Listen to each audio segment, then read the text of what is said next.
right, so thank you. I can't see you though. Oh, there you go. I can see you now. Hey there.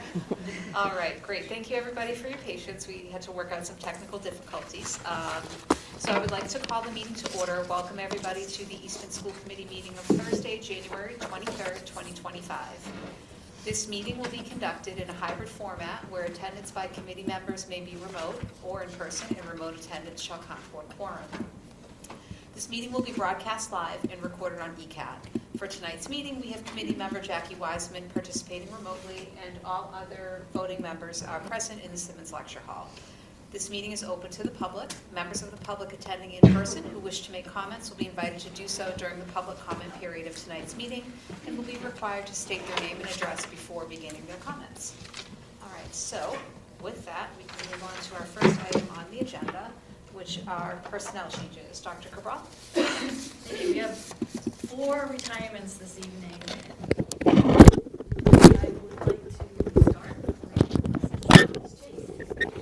Currently a grade 5 teacher at RO. She will retire, or plans to retire effective June 30th after 22 years in the district. Alice started as a sub, moved to a para, and a long-term sub, and then a teacher. She taught grades 2 and 5, and she's currently in grade 5.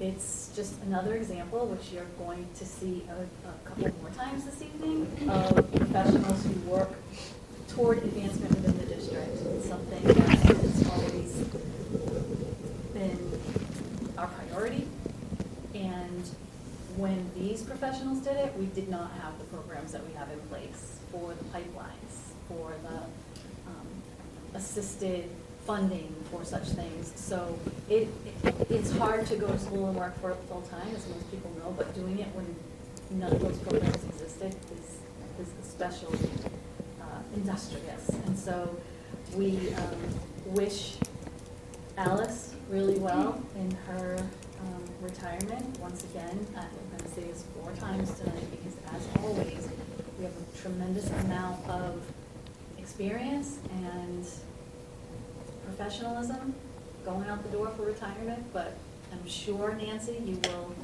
remind them how great it's going to be. It is bittersweet for us, but we wish her very well.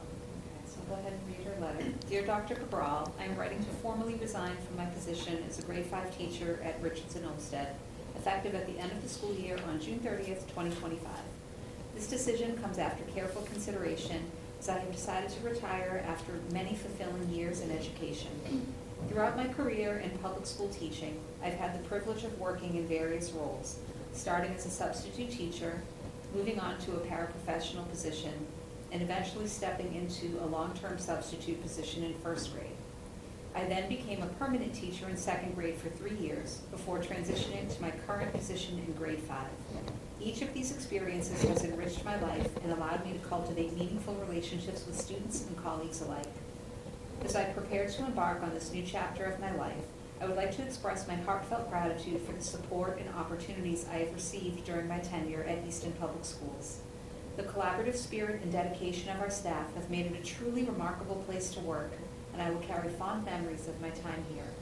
I am committed to ensuring a smooth transition and will do everything I can to facilitate the handover of my responsibilities in these final months.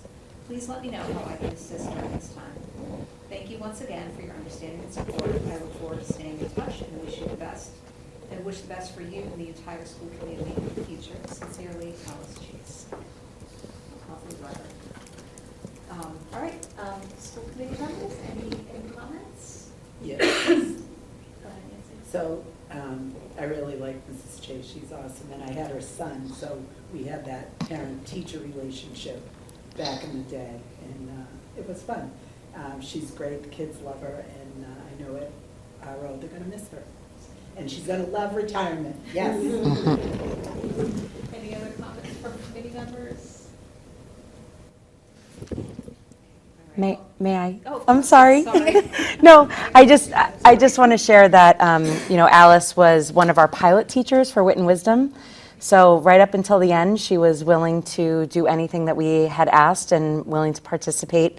And she was such a valued member of that team. and provided such fantastic feedback. So I just want to thank her and wish her the best of luck in her retirement. Thank you, Mrs. Chase, for all of your years of service, and we wish you the best in retirement.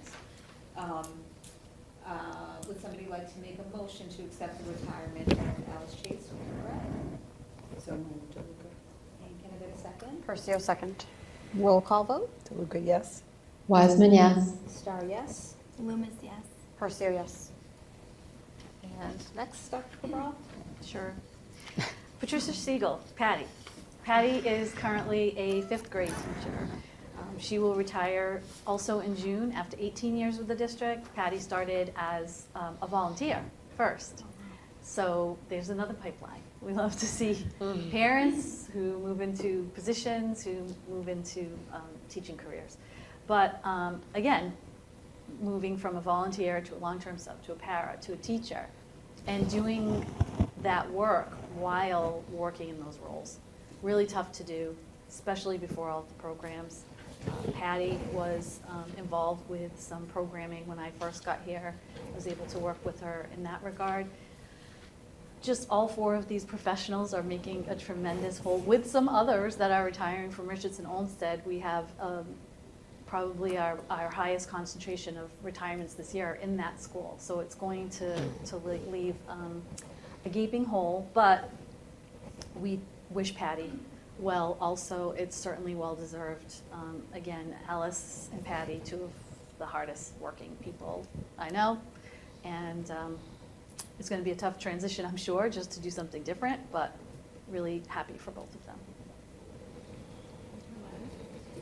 Dear Dr. Cabral, after much reflection, I am writing to formally announce my retirement from my position as a 5th grade teacher at Richardson Olmsted School, effective at the conclusion of this school year in June 2025. This decision comes with a mix of emotions as I look back on the many fulfilling years I've spent with this district. My journey in education began as a volunteer in my children's classrooms and later grew into a calling as I taught preschool at Tiny Tots in Easton. My time as a paraprofessional at Parkview School in a 1st and 2nd grade looping classroom while attending graduate school at Lesley University further solidified my love for teaching. Since then, serving as a 5th grade teacher at Richardson Olmsted School has been an incredible experience, and I have been privileged to work with an outstanding team that has enriched my life in countless ways. Over the years, I have cherished the opportunity to help shape young minds, foster curiosity, and build a sense of community in my classroom. It has been an honor to work alongside talented colleagues, dedicated administrators, and the supportive families of our students. I am profoundly grateful for the trust and support I have received throughout my career. As I look forward to this next chapter, I'm excited about the new adventures and opportunities that await me in retirement.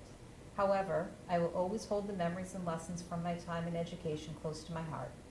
Please know that I am committed to finishing this school year with the same dedication and enthusiasm I have brought to the classroom every day.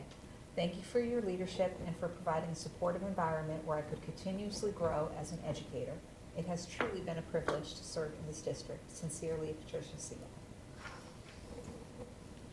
All right, any comments from committee members or Mrs. Bird? I just received some feedback that some of our audience members can't hear us. Is everybody's microphone on? Mine I'm is the- getting the same feedback. Okay. All right. Somebody said that I'm the only one that they can hear. I got that as well, but Jackie says she can hear us. I texted her to check and she says she can hear. Okay. I don't know if it's something with the way the Zoom or the ECAT piece is working. If everyone would just like to make sure that their mic is on. Yep. And then my only thought about Jen's is that it's kind of pointing away from your mouth because of the sweater, but otherwise, Pretty I close. don't really know if there's a better way to. Can you shout, Jen? That's good. All right. Okay. Thank you. Okay, back to comments. Yes. Yes. But if Nancy? somebody else wants to go first, they can. I don't need to go first all the time. Patty is great, and she's the math teacher in her math and science in her team, 5th grade. She works with Mrs. Murphy this year. Anyway, I've had both of her kids in school, and they were wonderful. And but every time I see Mrs. Siegel, I'm like, oh my God, just hugging and all that. So she's amazing. I hope Recording in progress. I'm sure she will enjoy retirement. I know she will. And she's, again, like Dr. Cabral said, there are going to be some big holes that need to be fixed. And she's a great professional and just a wonderful person. So you're going to love retirement, Mrs. Siegel. Thank you, Nancy. Any other comments from committee members or Assistant Superintendent? I just want to thank Patty for all of her work with No Adam. She's been really instrumental, and we've gone into her classroom, observed her teach lessons, shared when she co-taught with one of our special education teachers. She's been fantastic, and I call her our No Adam champion. Because she really has been instrumental in making sure the success of that program has worked, especially in grade 5. So thank you to Patty, and good luck in your retirement. Have fun. Okay, and Lauren? So my son has Mrs. Siegel this year in math and science as his switch teacher. And Mrs. Siegel has been so wonderful to him, giving him the extra attention he needs and insists on at times, and especially for math. It does not come particularly easy to him. So she's been a great teacher, and one thing that really stood out in her letter was enthusiasm. And I had a conversation with Mr. Getchell in the beginning of the school year about just in general about his teachers, and he said that Mrs. Siegel is one of the most energetic teachers in the school, and and it's true. She's just been a fabulous teacher and made a great impact on Hudson's life this year. So thank you. I wish you the best of luck in retirement, and you're gonna love it Someday we'll find that out. someday.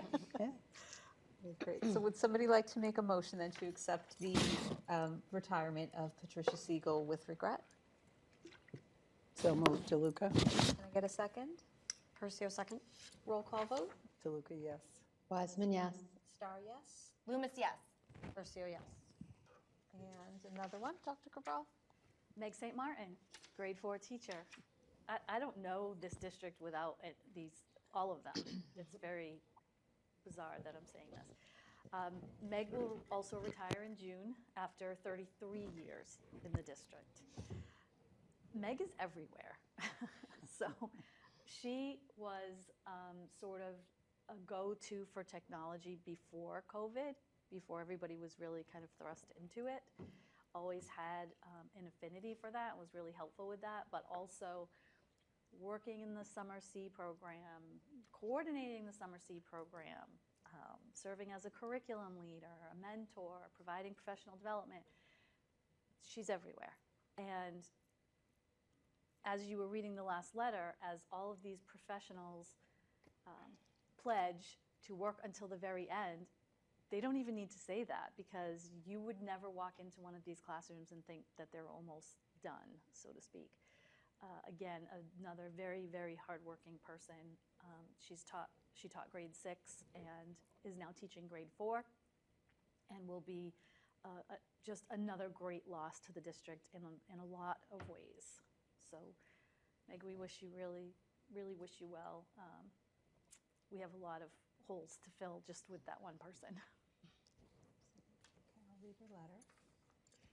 Dear Dr. Cabral, it is with much reflection, after 33 years in Easton, that I formally announce my retirement from Easton Public Schools effective June 30th, 2025.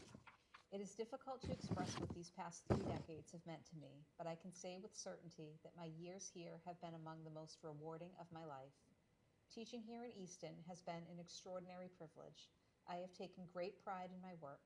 Watching young learners grow academically and personally has been my constant source of motivation. Beyond the classroom, I've been lucky to have many opportunities. My work as curriculum leader, lead facilitator for the Summer Enrichment Academy, and program facilitator for the Math Academy have allowed me to engage with students and colleagues in dynamic ways. I have also enjoyed other opportunities mentoring student teachers and new hires along the way. All of these roles have enabled me to support teachers, champion innovative teaching, and ensure students receive the best possible learning opportunities. Each challenge I faced deepened my passion for this profession and strengthened my commitment to student success. As I prepare to step away, I feel a profound gratitude for the opportunities I've had to mentor, collaborate, and grow alongside a team of exceptional educators and leaders. The support of my colleagues and the Easton community has meant the world to me. Together, we have worked to create schools where equity, innovation, and excellence are at the forefront, and I will always treasure having been a part of that mission. While I look forward to spending more time with family and pursuing new interests, I leave knowing the future of Easton Public Schools is in capable hands. The dedication of this community to its students and their growth inspires me, and I'm confident the district will continue to thrive in the years ahead. Thank you for the trust and encouragement you have shown me throughout my career. It has been a privilege to be a part of this remarkable school system. With heartfelt appreciation, Megan St. Martin. Another really extraordinary letter. The bar is high for letters. Comments from committee members, or Chrissy wants to go first? If I can. Meg is, I've worked so closely with her, especially since COVID, because of the C program. And also, during COVID, when we were trying new ways to teach, she put herself out there immediately and offered for us to videotape her and be a model for what the hybrid model would look like. She is always willing to support anyone because it's in the best interest of children, and she will be greatly missed. This past year, when I had to, during the summer, I was at Boston College taking some courses for that doctorate thing I'm getting, and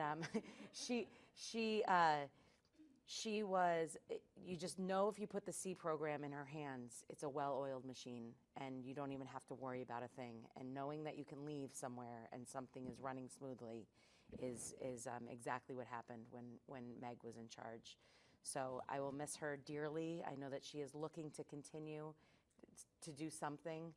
She has been in touch, and I wish her the best of luck in her retirement. Thank you. Thank you for letting me have the opportunity. Yes. Megan and Frida, the Yes. last year of LSIS, Lincoln Street School. So my son was in 4th grade, and they had him. So I always remind them that, he turned out to be successful and all that. And it was because of them. Anyway, and they were up at the front of the building. And so anyway, it was a good start, and I've known Megan a long time. And she's amazing. And all those things that, like, she ran that February and April vacation thing. Yeah. What was it called? Math Academy. And like, what are you doing? She goes, I love this stuff. And I'm like, okay. But, she has two young, not young sons, she has 2 sons. I think they're all grown up now.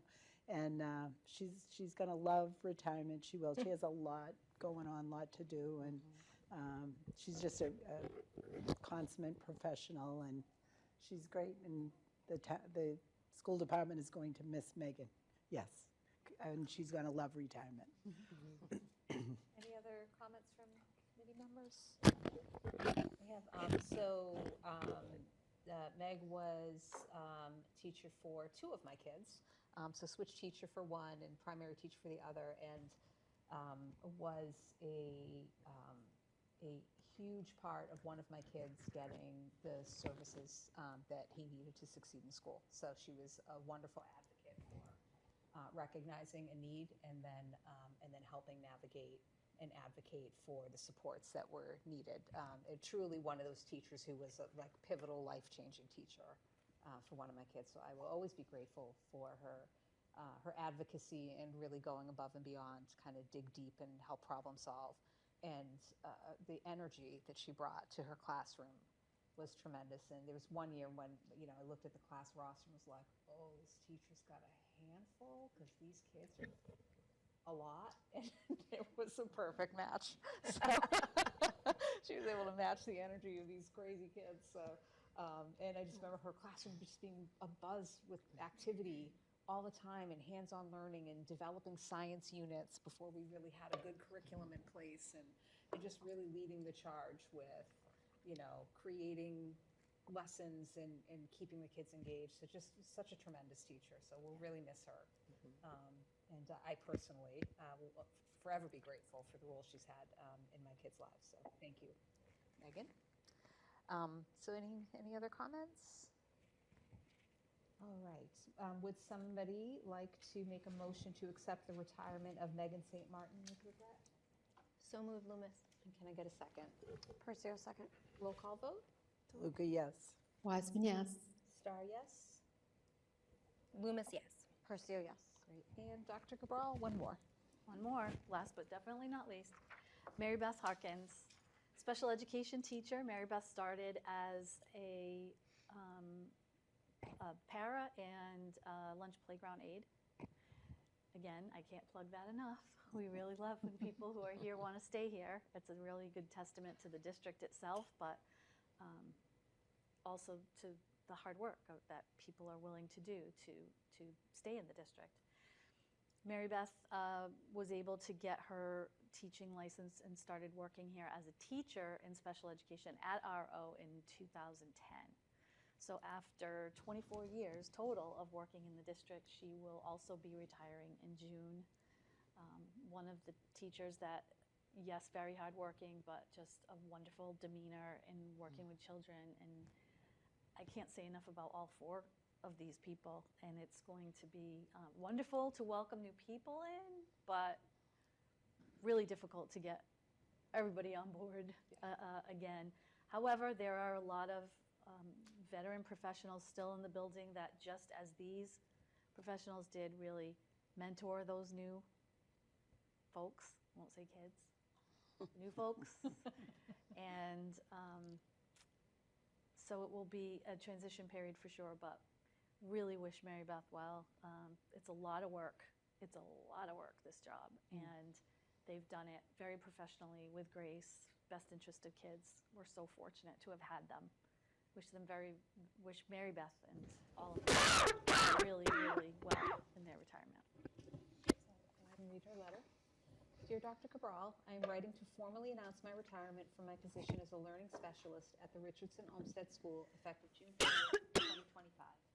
After 24 fulfilling years in the field of education, including my time as a paraprofessional at Richardson Olmsted for 9 years, and then as a special education teacher, I have decided to retire to pursue new personal adventures and opportunities.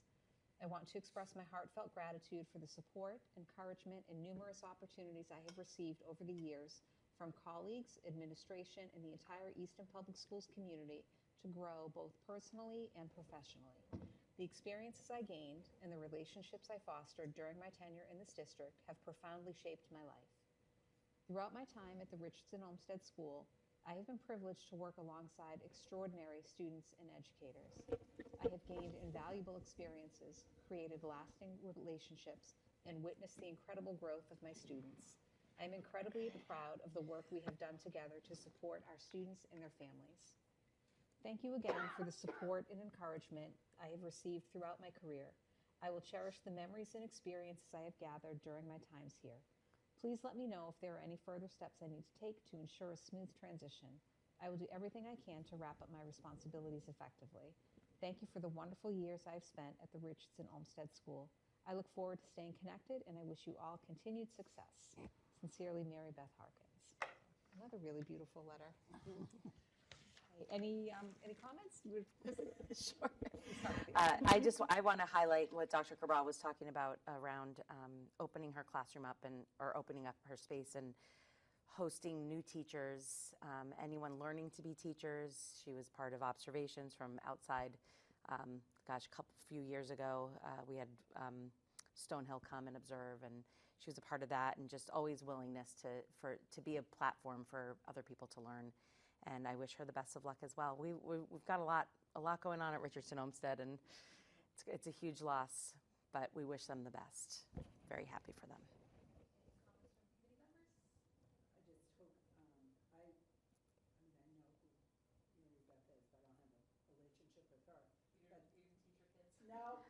No, everybody else in town. But I like how she said she she wants to, pursue personal adventures and opportunities. Yes. And that's what it's all about. Takes you about a year to get used to being retired, and then it's, then you really get into it. It's like, yeah, what are we going to do today? So, and I know she's been a very valuable resource at Richardson Olmsted. So congratulations, and you're going to love retirement. Any other committee members? Great. Well, thank you for all of your years of service. I'm always especially,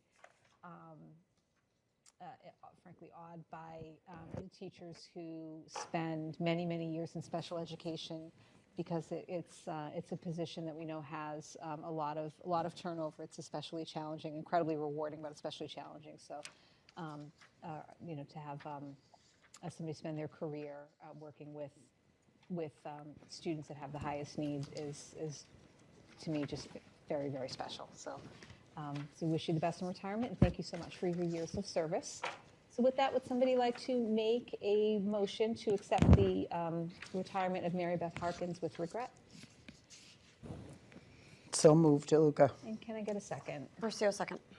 Roll call vote. DeLuca, yes. Wiseman, yes. Star, yes? Loomis, yes. Versio, yes. Great. All right. So next on the agenda, we have a discussion of the 2025-2026 district calendar. And this is our first reading. Dr. Cabral? Yes, we hope to keep it to 2 readings. That is always the goal. It's never done in 1 reading because we need to get feedback from the school committee and others. But these are the 3 iterations. Mrs. Pruitt is going to present them. We did review these with the E-team. We reviewed them with the leadership team to make sure that there were eyes on it from every school, and asked principals for feedback from staff specific to things like when parent-teacher conferences would be. You're going to see that there is a shift in that at their request. And the professional development days this year, we don't have a huge presidential election, so we don't have to do what we did this year, which was really not anyone's preference, is to have 2 right away in the beginning of the school year and no more for the rest of the year. So Mrs. Pruitt will present this for your review and feedback. I will note that we did, as I sort of mentioned earlier, received a lot of parent feedback as well. She'll share that too. And we incorporated that into the 3 iterations for you. We also asked for very specific notes from principals this year about why they preferred certain calendars instead of just telling us their preferred choice. Second only to the great number of emails we got when we used to have half days from parents was the conferences, when those were. Was probably the most complaints I've received about a calendar. Yeah. So we'll share all of that with you, Mrs. Pruitt. Okay, so in front of you, you have 3 drafts. Draft 1 starts, well, let me explain. Okay, I'll start with draft 1. Draft 1 we always try and present 3 drafts to you, 2 with start dates that are prior to Memorial Day, Labor Day, thank you, and 1 that is after, a start date that is after Labor Day. Draft 2, you will see there's a little bit of a difference as far as the the winter break in December, which I'll review with you. But starting off with draft 1, we are suggesting that there be a first day for staff on August 27th, and then students come on August 28th, with a start date for kindergarten on September 2nd and preschool on September 4th. I also just want to note in the calendar draft that you're provided, there's 2 September 25ths, so one of those should be changed to September 26th. Actually, that's not on this one, it's on draft 2 and 3. I'll go over that one. We are suggesting that the 2 professional development days, 1 be in October and 1 be in January. This is true on all 3 versions. And we looked at whether a Friday date or a Tuesday date would be better, and it was consensus that Tuesday after the holiday we think would be a better date for professional development for the staff. We also looked at our conference dates And with a lot of feedback from staff and parents, we are recommending to go back to the 2 separate weeks instead of having conferences all on the same days. Parents that had students in multiple buildings at the high school and middle school really struggled with getting to both conferences.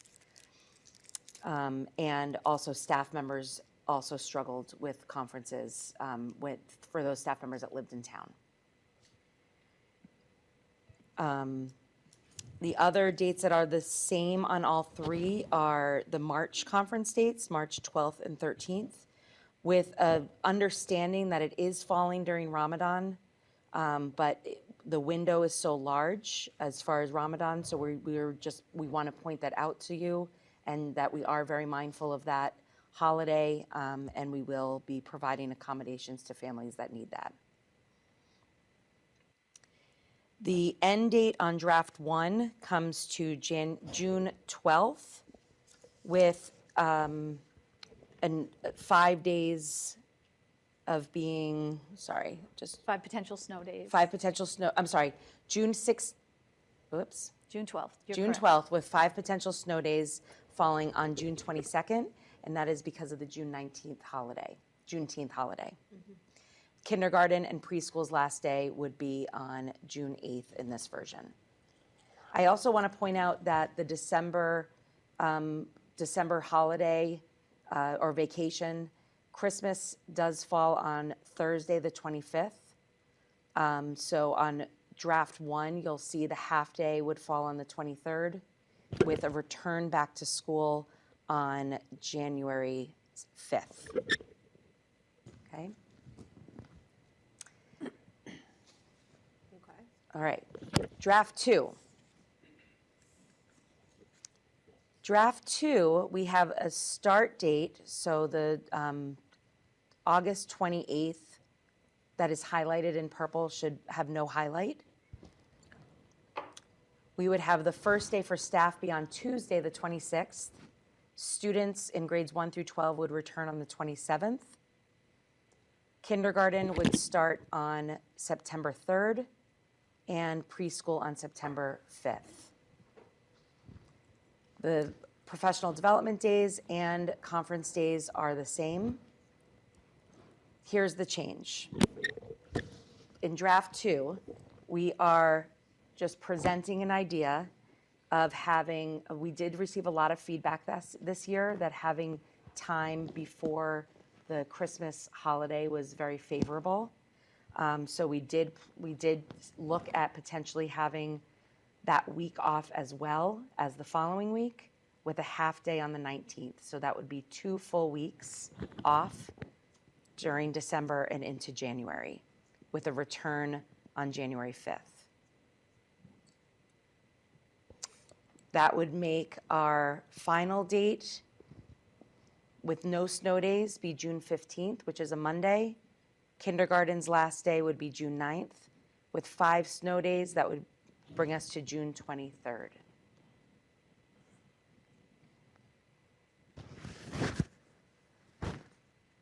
Can I ask a clarifying question just Yes. On the draft 2 calendar, the part in the middle has Yes. kindergartners starting on the 2nd. Yep, that needs to be updated. Okay, I was like, I heard you and I was trying to Yes. process the change. Okay. Yep. So the proposal is that they would start on the 3rd. Yes. So And pre-K math on isn't the- working in my brain, so 3rd I and 5th. apologize. So on draft 1, everybody starts on the 28th. 1 to 12. 1 to 12, sorry. 1 to 12 starts on the 28th. In draft 2, we moved that a day earlier, but we moved kindergarten back a day to the 3rd? Yes. You're right, that does not seem right. Okay. I was trying to do math of number of days and how that all came together, and I couldn't get there. Because I was trying to do the number of, because we gave 2 more days off. We Yes, start I- 1 day earlier, we Yep. end 1 day later, but then kindergartners got me confused. Yes, I apologize. That should be a August 29th start date for kindergarten. On which one? On draft 2. Draft 2 should be August 29th start date. I will tell you that Mr. Cedarbaum is favorable towards that. Yeah, He we said they- actually had a discussion about Yes. that, since there was a question in the past about having students go for one day, but he said that they actually found it to work well with the students to come for a day, be acclimated, and then start in a regular school week with the extended holiday. We specifically asked for that reason. And we need a 2-day gap between the first day of school for 1 through 12 Yes. Yes. and the kindergarten. Yep. Like they that's do, a given. That's when they do screening and they do open house. The And then screening was over the summer. The screenings at the end for screening for new students that didn't pre-register earlier. I see. And then they also have open house. Could they come for the day and Yes. visit and so? Yep. Got it. Thank you. And that would make preschool's first day September 3rd, not September 5th. Yes. Also on the first draft, if you're talking about the middle, it says December 19th early release, and it's actually December 23rd. Yes. Yep, that will all be fixed.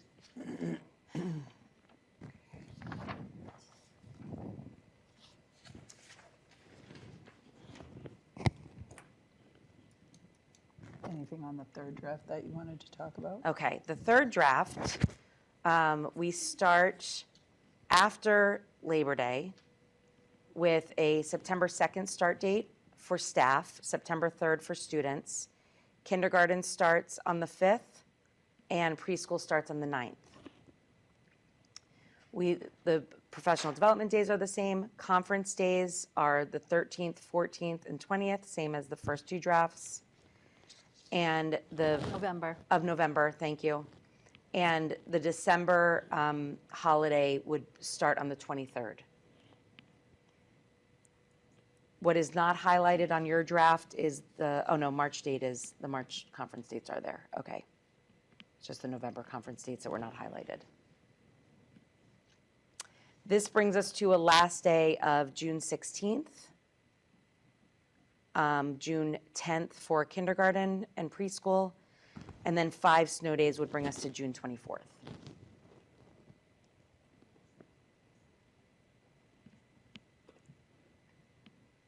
The footnote on the bottom right says 1 less than the footnote on the bottom right of the others. Yep, that That's needs to be intentional. updated. And remind me, what's the latest we can go with snow days? I know I've asked this June last year. 30th. June 30th, yeah. Like, I know I knew that, but I forgot. Thank you. And on I guess all 3 of these drafts, do we know when graduation would be? First Saturday. And First that Sunday in June, And it Saturday. And it Now wouldn't it's Saturday. change? Okay. And so, in January, the PD Day on the 20th, is that the same feedback as it was for October, that's better than doing a Friday? Yes. Do we know why? Just out of curiosity. We looked at attendance rates, I see, okay. and we found that we had better participation on a Tuesday than a Friday. Okay. Can I ask about the December holiday? Mm-hmm. I'm curious what the feedback was that you received that people wanted to start before the holidays. What do you mean You mean start? draft 2? Oh, the longer, having more time before the holiday. before I the think people travel sometimes for Christmas. So like by getting out earlier, they can get cheaper flights or then they don't miss school because they can leave on like the 19th or the 22nd or whatever. We also do have to note that for some students, being out of school for Yes. 2 weeks can be very dysregulating. We do want to acknowledge that. That's why we only have it in 1 draft. So we took that feedback, but we also had feedback about students being away for 2 weeks, how it is for them coming back after a long holiday, or even after a week vacation to get back in the swing of routine. And we know how Nancy in particular feels about 2 weeks for vacation, so we wanted to make sure that it was Respect that. captured in Throw there. Nancy a bone. Oh, no. So we tried to hear everything and give multiple iterations. I know I'm probably not thinking big picture, but that is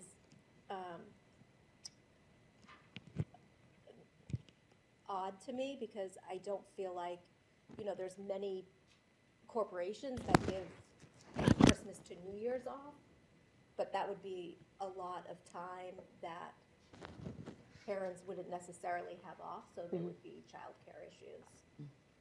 That's a good point. Yeah, the reason that because Christmas falls on a Thursday, that's why we looked at potentially extending that week. It's very dependent on when it falls, what day of the week it falls on. Do we have any data on like prior performance issues when Christmas has fallen later in the week like that? Like, are we finding that a lot of students end up getting pulled out on the 22nd, or do we not have any idea? It was You mean not when we something have I- it, when, like, if they're getting released on the 23rd, students are getting released on the 22nd? Yeah, just in years where we've had this, are we finding that we have a lot of, I don't know, 20% of our student population just doesn't even come in on the 22nd and 23rd? Do we have any information on that? That'd be a good data point. There are more absences than typical, yes, but not enough that we think warrants one or the other. I think it's at your discretion. Yeah, this is one of those things that I feel like within the folks I know, you would have a whole group of people who would be like, yes, 3 weekends off in a row, 2 full weeks, and then I have probably an equal Absolutely. number who would be like, that is my biggest nightmare, to be stuck home with kids for 16 straight No days during question, the yes. holidays. Why would you do this to me? Please get them back to school. Yep. There is never 100% satisfaction rate on any calendar ever made in humankind. That is absolutely acknowledged, yes. Until this year, we are going to get there. Okay. Are we? I would love that. I love the optimism. I love your, yes. You must have spent some time with those teachers who are retiring that have all that energy and optimism. I had a couple other questions, but is it better for you to share the feedback first because you said you had detailed feedback from the principals on what they liked about the different calendars? Yeah, We well, want our opinions first. Join our questions and comments first. I don't want It's to up to sway you. anyone else. I had a few more questions and then We've also been had- sharing, as we've been going along, the feedback we're Right, getting we've is been from sharing. the What you- principals. What you've shared has, Yes. yeah, is there any additional feedback? Yeah. You'd like us to hear? the only thing is, it was consensus that the principals do not favor draft 3. Sorry, Nancy. I know. I favor draft 3 because I like to. Why do they not favor draft 3? What is the challenge? So whenever we have an option to end a school year later, we know that what do I say? The rate of students attending, like their engagement, is less in June. Right. June is a very difficult very difficult month month, to engage yes. people. Yep. It does start to get very hot, but also just in terms of having an extra week and a half or week, that's an extra week for students before they graduate from high school. It's an extra week for students before they participate in end-of-year testing. It's an extra week Right. for all of those things. So it's actually, It wouldn't be an extra week before they graduate. They would have graduated in the beginning of it's always going to be, it's always going to be June 6th. But we also have to be mindful of the last day of school. Getting an extra week of education. Right. 'Cause we don't. Starting Right. earlier means they get an extra week. But I think There's we're at more the point where it's productivity just with a a few start with an days, earlier start date. right? I mean, aren't we talking about the difference of a few days at this point? The 12th versus the 16th? The way we've laid out these options? Yep. Okay. On my end, we always have a concern about snow days, because once you do get to Right. the 30th, you have to eliminate vacations and Saturdays, which many of us have lived through. It's not pleasant. Get a very difficult attendance rate from staff and students because nobody had expected it. I have received an incredible amount of feedback from parents wanting to start after Labor Day. And I would be remiss if I didn't mention that. So I want to throw that out there. I have as well. I think it's been a long time since we started. I don't know how long it's been. I have older kids who started before Labor Day. 2015. Thank you, Nancy. So it's been a long time, so I think that does make a difference. People don't recall challenges with The it. winter of 2015 pushed the school committee over the edge, so they went Right, to that was the year, yes, August, thank you. because we went I till should have June earmarked that in 29th. my head, yep. Yeah, And that then was, we could bring up the blizzard of 78, we but could. why? I feel like it's really just those 2 years that are the Yeah. earmarkers. Right. Um, I mean, Any- you could be in Florida right now and have to make up a week of school because Right, they have snow right. and we don't, so. I know, you really can't plan for those things. You Well, in can't. California, they're out of school because of fires, Right, so, it's you like, know. you can't really win. Right. The unplanned happens. Any other feedback from staff that we should know about? I will make a comment on that, on the draft too.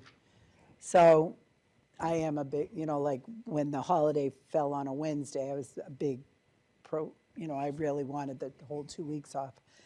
But I did hear from some people that get paid, as they work each day. And they were like, I'm so glad to be going back on January 2nd and, whatever, because they just needed to get their hours in and get a paycheck. So it kind of, I'm like, what are you talking about, blah, blah, blah. So anyway, I don't know that I'm in favor of 2 weeks. But personally, yes, I would love 2 weeks off, but I agree with Jen. If you're not going anywhere, you're home. Yikes. Yeah. So, Be a lot yes. with littles. And actually, if you wanted to find a day, then I would give them August 29th to make Labor Day weekend a long weekend instead of just 3 days. There was a year we did that. We went for 2 days and then we had a half day or something right before Labor Day. I remember That was before the religious holidays were taken out. Right. So, I mean, whatever. I just have to look this over more. I wanted to comment on the parent-teacher conferences in November. So I do understand the feedback that is helpful. I still will always say that the more days it's spread out, the less childcare support you have. But also because we know all about No School November. And I remember last year having discussions about at least one of the sets of conferences being in December. I guess one question I have is, can the younger conferences be moved? Because I think the high school ones are tied to a report card, maybe. Is there any flexibility to move it? Because now we have no school on the 11th. Parents need to cover 2 half days on the Thursday and Friday and take time off to go to conferences. They then take off again on the 20th to go to conferences, and then you have Thanksgiving week. So is there any possibility that one of those sets of conferences gets moved earlier or later to create an option for relief? The elementary specifically had comments about that. Right, yeah. I should say K to 8. Yeah, moving the conferences later, there's too much time because we did have conferences in December one year. And the feedback was that it was too much time to meet with parents, right? They much wanted. time before they meet with parents. met with parents, thank you. So that is not something that they wanted to consider, moving to a later date. It does fall around, they just feel in October, they don't have enough yet. So November was the ideal time to have those conferences, those meaningful conferences with families. Would there be any logic to having conferences on the 10th? So it ties into that weekend, or moving something? Yeah, contractually we can't. It has to be on Thursday and Friday. Per the Unit A contract. And the high school ones need to be on a Thursday, not a Friday? Some They people have- work from home on Fridays, so I'm But just they have an thinking about They like. have an evening. It's afternoon. Yeah, and understood. Okay. Nobody wants to be here on a Friday evening. Sorry, no. I meant, could we do Thursday evening and Friday afternoon? I was only asking because I just, as a working parent, I find these, like, it's just really, really hard to take multiple hours off multiple weeks plus multiple days. It piles up a lot, and we get that feedback a lot. Like, it's hard. We can bring that question back. Yep.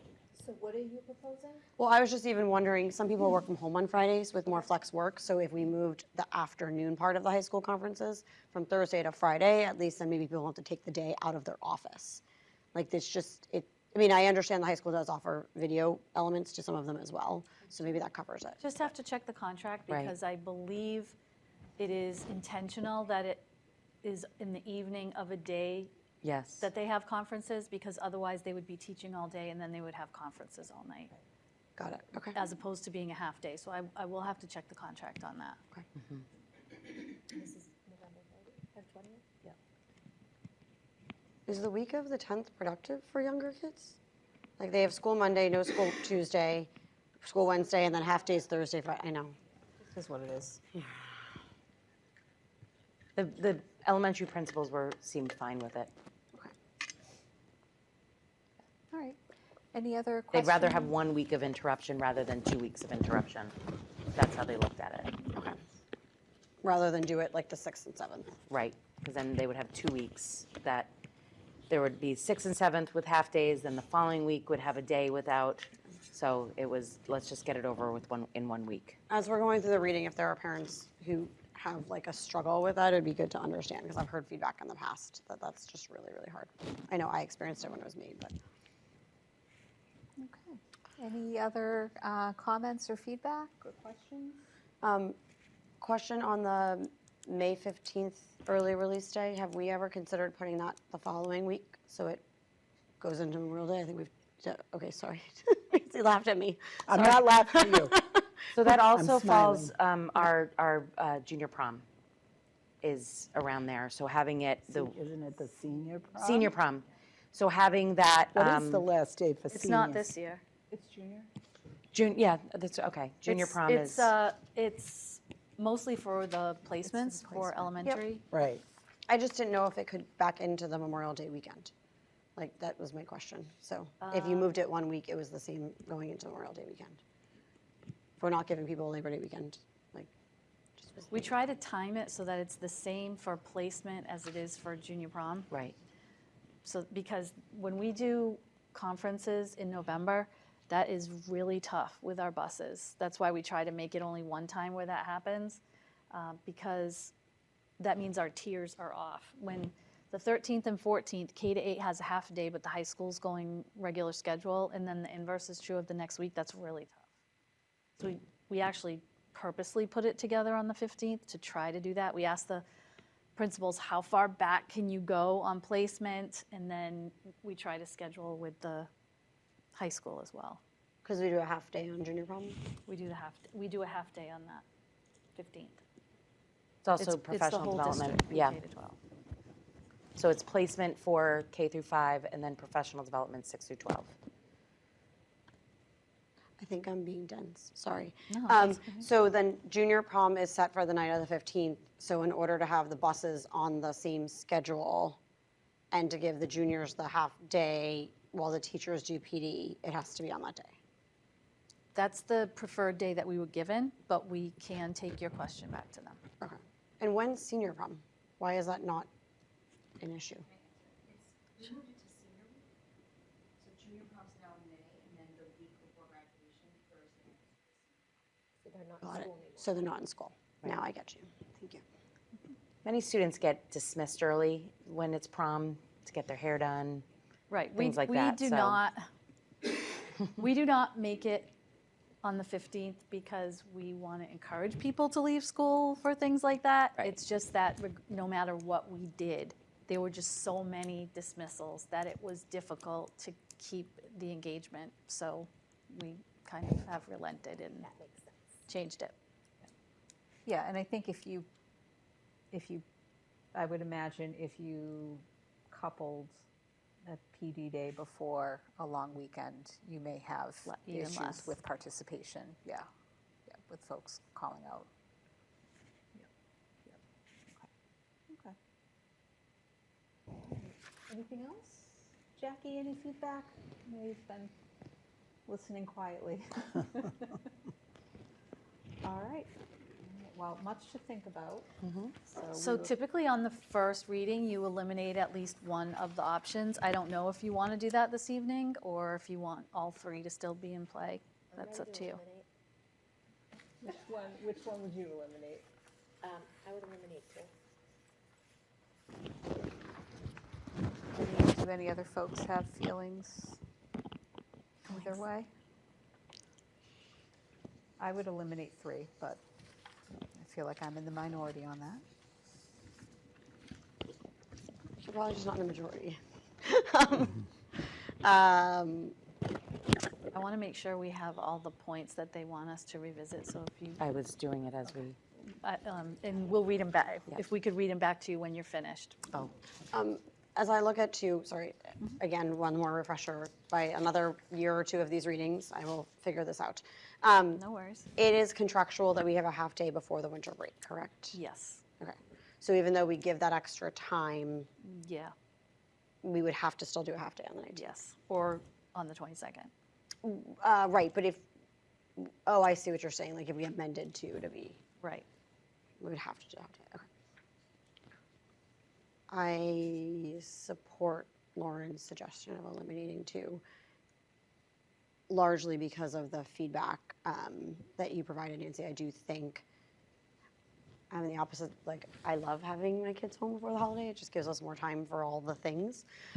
So I don't get crazy that they're there, but at the same time, I do think that there are families where those days are really important to work final hours, to get that time in, and that could be really critical for someone for holiday pay going into such a busy time. So I do worry about like childcare coverage. I also worry about kids who depend on food through the system and things like that. Like I think there's a lot that goes into that period and does create a bit of stability. So, and the kids for whom it's dysregulating and they're already excited about the holiday, I think it's a little bit harder. So, as much in many ways as I love it, unless there's an attendance problem, I would be more supportive of leaving the 2 weeks. Any, Jackie or Nancy, any thoughts on draft 2 specifically? Are there elements of it that you would like to keep for consideration?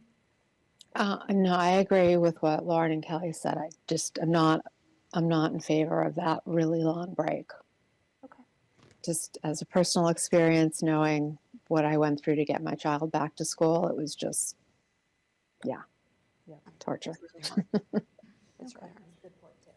Yeah, I think for anyone who's feeling that, it's hard. Do you have any strong feeling about it, Nancy? Just, the same, the Same 2-week thing? vacation. Okay, all right. So do you want to make that motion then, to eliminate draft 2? I make the motion that we eliminate draft 2. Okay. Kirsty, a second. Roll call vote. Luca, yes. Wiseman, yes. Star, yes. Loomis, yes. Kirsty, yes. Okay. All right. So was that the draft that was favored? I apologize. No, we're going to look at it again. No. Okay. We're going to go. No, they between did 1 and not, I think Christy said they did not really favor draft 3. That was it. Oh, okay. Yep, yeah. Okay. Okay.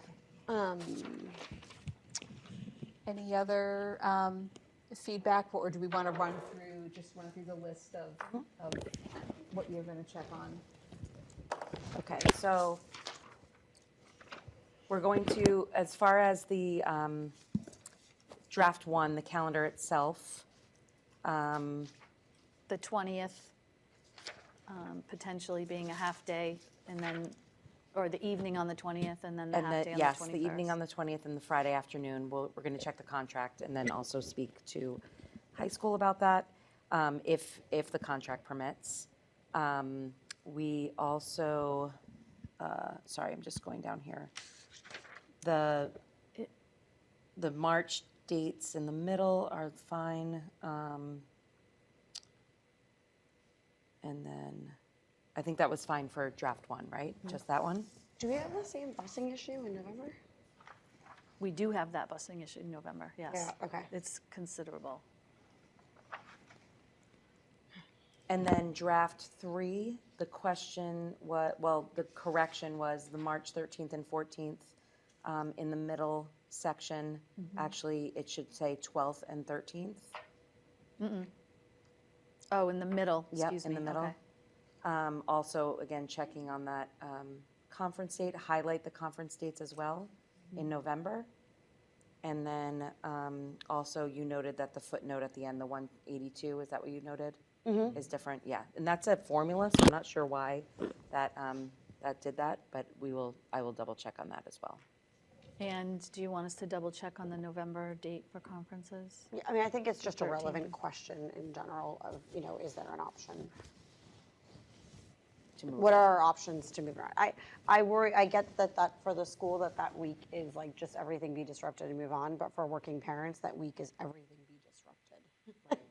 And if you have kids in middle school and high school, that's then the following week as well, and then the week after that, so. Right. But those were also the same parents who complained about not being able to get I think their those kids' are, conferences in. I think to your point, if you put everybody in a room, you could divide that in half. So I'm not sure if it would be all the same people, but I wasn't asking to consolidate, I was just concerned. Yeah, I think one of the sticking points too is if you look in the last 2 weeks of October, if we were to move conferences, right? So we would have the same issue the week of the 13th, October 13th, if they were there, because that would be very, very disruptive. Then you have 1 week that's disrupted, then the following week that's disrupted. The week after that is the Halloween holiday. I think that there's a lot of disruption in those 2 months. So I think the principals were thinking if we just had it in 1 week of disruption rather than multiple weeks of disruption. But we can definitely talk to But we're the going to ask principals, them absolutely. if the 6th or 7th, right? Is Right. that how you're asking it? That's what I was just asking, yes. So Like, we is will there- ask them about the 6th. 6th and the 7th, Just yes. to We'll understand ask- if there's any Yep, we'll ask them again. That 182 on draft 3 is correct. I don't know where you're going to find that day. Okay. Because in the August on draft 1, teachers have 3 days.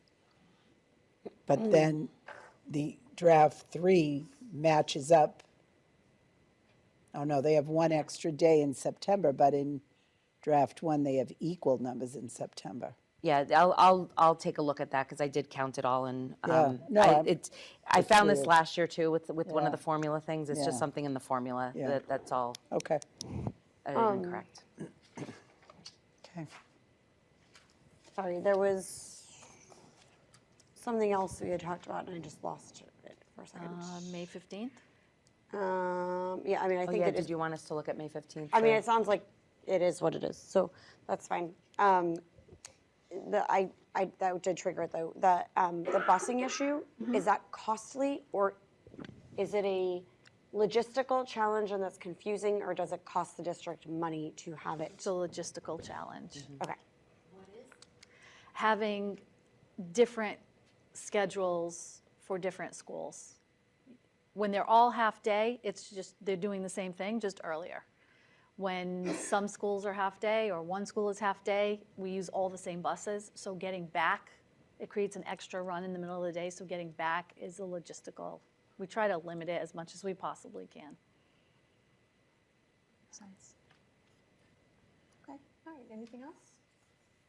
Did you ask Lauren for a version where we started before Labor Day but then had the Friday off, or was that like a joking proposal? Or did I make that up? Did you? I usually do. I Okay. usually say, yeah, if you're going to start in August, like draft 2, the teachers would come in on the 26th and the kids would go for 2 days and then have the Friday off, but that never applies. Okay. I couldn't remember if that was an actual ask or just like a commentary. I say the same thing every year, so whatever. You never get a version that looks like that? No. Okay. Well, you have an option where it's after, option 3. She was Yeah, saying. oh, no, but starting in August and giving the long weekend, it's fine. You take the start Four-day date. weekend. Yeah. So you take the start date of draft 2. Well, we Then you just give the to- Friday off of the 29th and to give them the Labor Day weekend is But what it she was adds saying. on a day at the end of If the you year. adds on a want day at us the to end, do but that, you we wouldn't- can.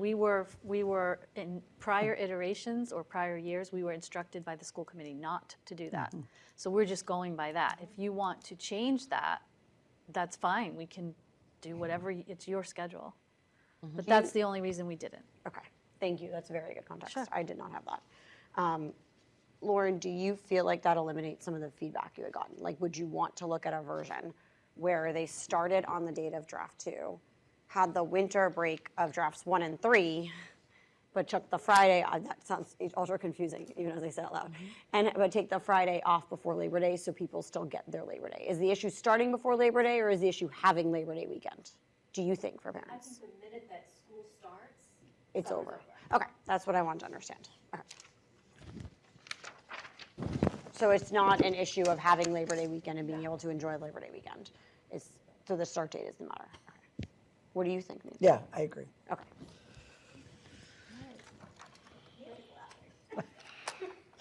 I said it in such a clear way, wasn't it? I love it. Take the A and then the B and then the C and then put them all together and you got the answer. Okay. Anything else? And you get version 4. Yes. Draft 4. Draft 2A, 0.5. All right. So next up, we have a PACE update. So Dr. Cabral, I know I had asked to have this added, but do you want to go ahead and give, or do you want me to give it? No, I'm happy to. I just Okay, yeah, don't go know ahead. if you have something prepared. I don't want to Yeah, cut no, into I didn't it. have anything prepared. Okay. No, I just have I have the handout that we had gotten that has the preliminary budget number, which I know you have memorized, so. Yeah. So the PACE open house was extremely successful, and so much so that many people have asked the chairs, Tom Broussard and Nancy Donahue, for a second. And so we are, as a committee, preparing that. In terms of the budget information that was presented at the very last meeting, we had the debrief of the open house. That's where that information was shared about the desire for another, which we will be having at a different venue because we found that it was a little small for the crowd that came, which is a great problem to have. We also got Connor's next iteration of the budget document, and that document highlights over $6 million deficit as we start next year. Now, what that means is the town administrator and Connor and Wendy put together what they believe based on longitudinal data and preliminary data from different sources like the governor's office and so forth, what they think the town is going to be receiving for different revenue sources, whether it's debt exclusion, whether it's Chapter 70 from the state, permits, licenses, and so on. Plugging all that information in, he then plugged in what he anticipates the town labor expense to be for level service, which is 5.5%. He then asked us to do the same thing.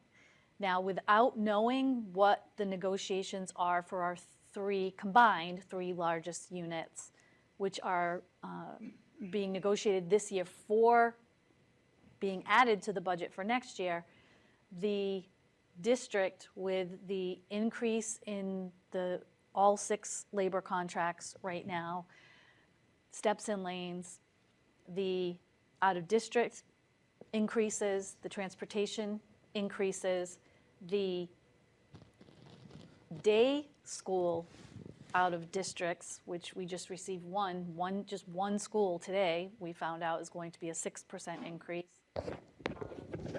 One program, I mean. All of that combined and rolled over with the programs and staff that we have in the ARPA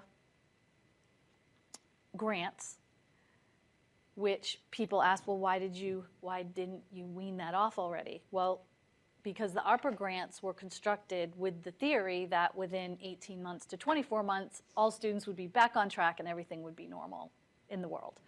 That is not the case.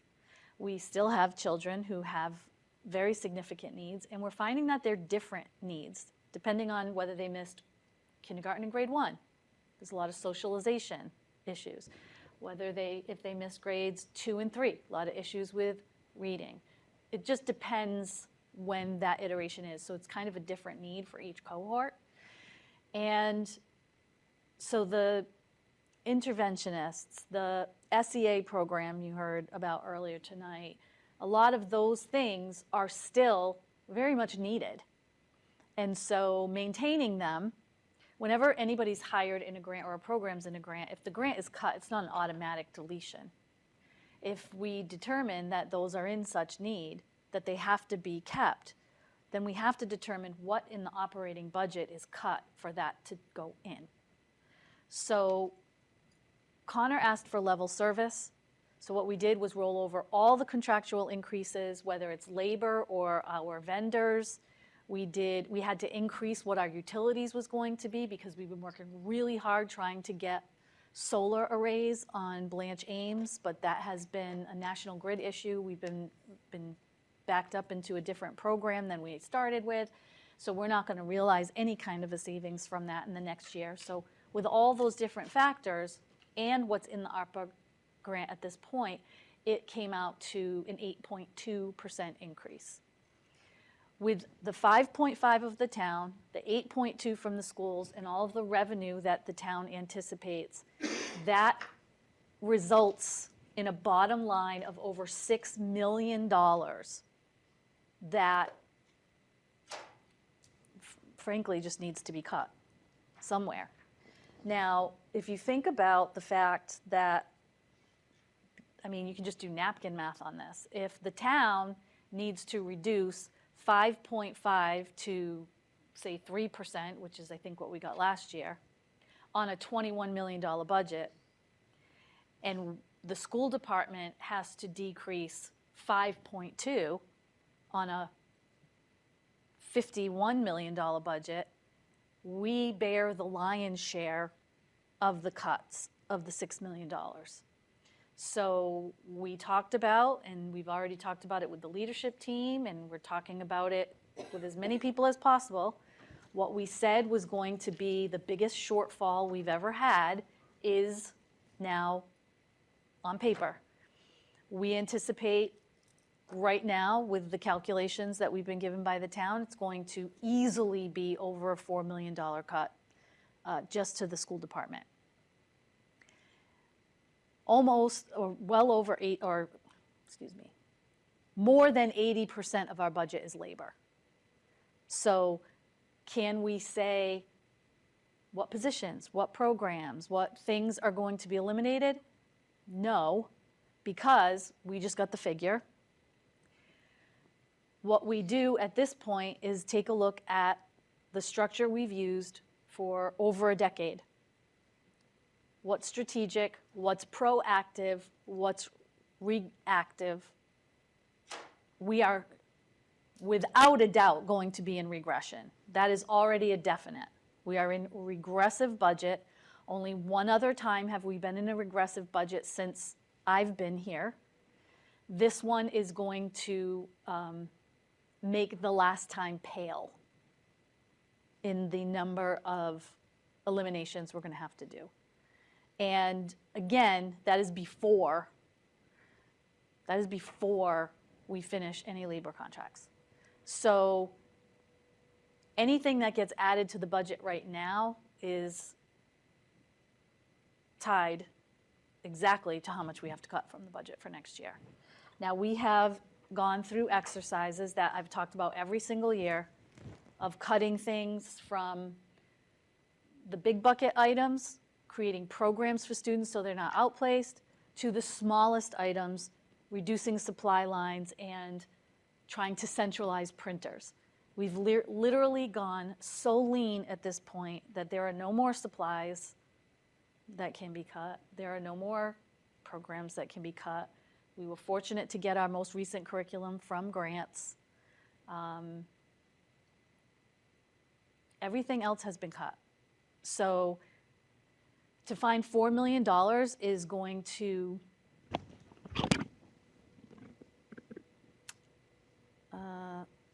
well, I'm going to use the word decimate, because if we have to find the full $4+ million, it is going to decimate the district.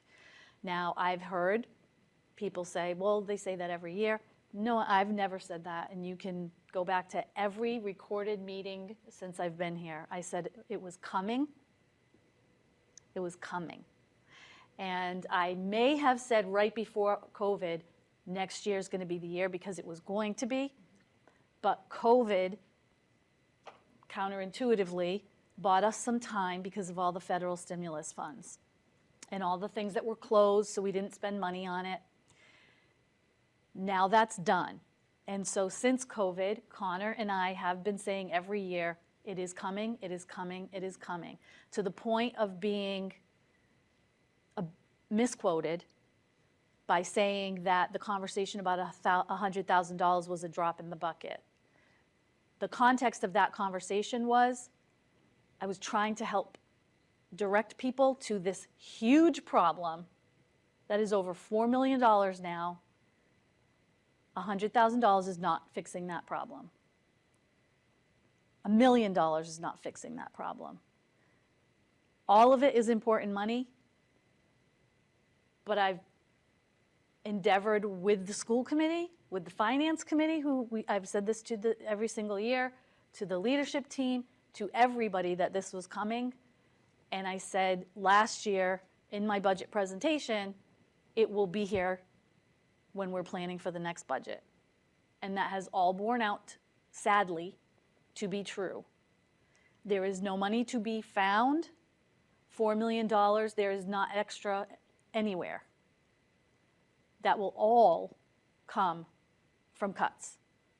So absorbing $4 million of cuts in our budget, and I'm saying $4 million extremely conservatively, because like I said, if you do the back of the napkin math, it's more than $4 million. But we haven't gotten the governor's numbers yet. We don't know what we're getting for minimum aid, none of which has been consistently fully funded, so it would be remarkable to see anything different. As of this moment, today, the town has over a $6 million shortfall for next year's budget. That is factual, that is in Connor's memo, it is on the website. Those are actual numbers now. Lauren. Oh, sorry. Go ahead. Is there anything?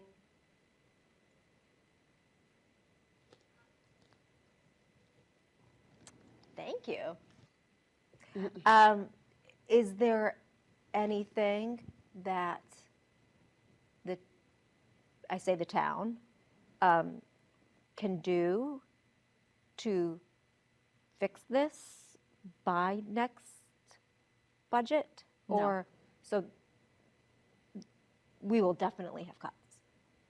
Yes, the only short-term fix for something like this is an override. Right. But that's not something for next year Connor does or anything that we do. Right. And I haven't heard anything about an override, so no. There is no quick fix.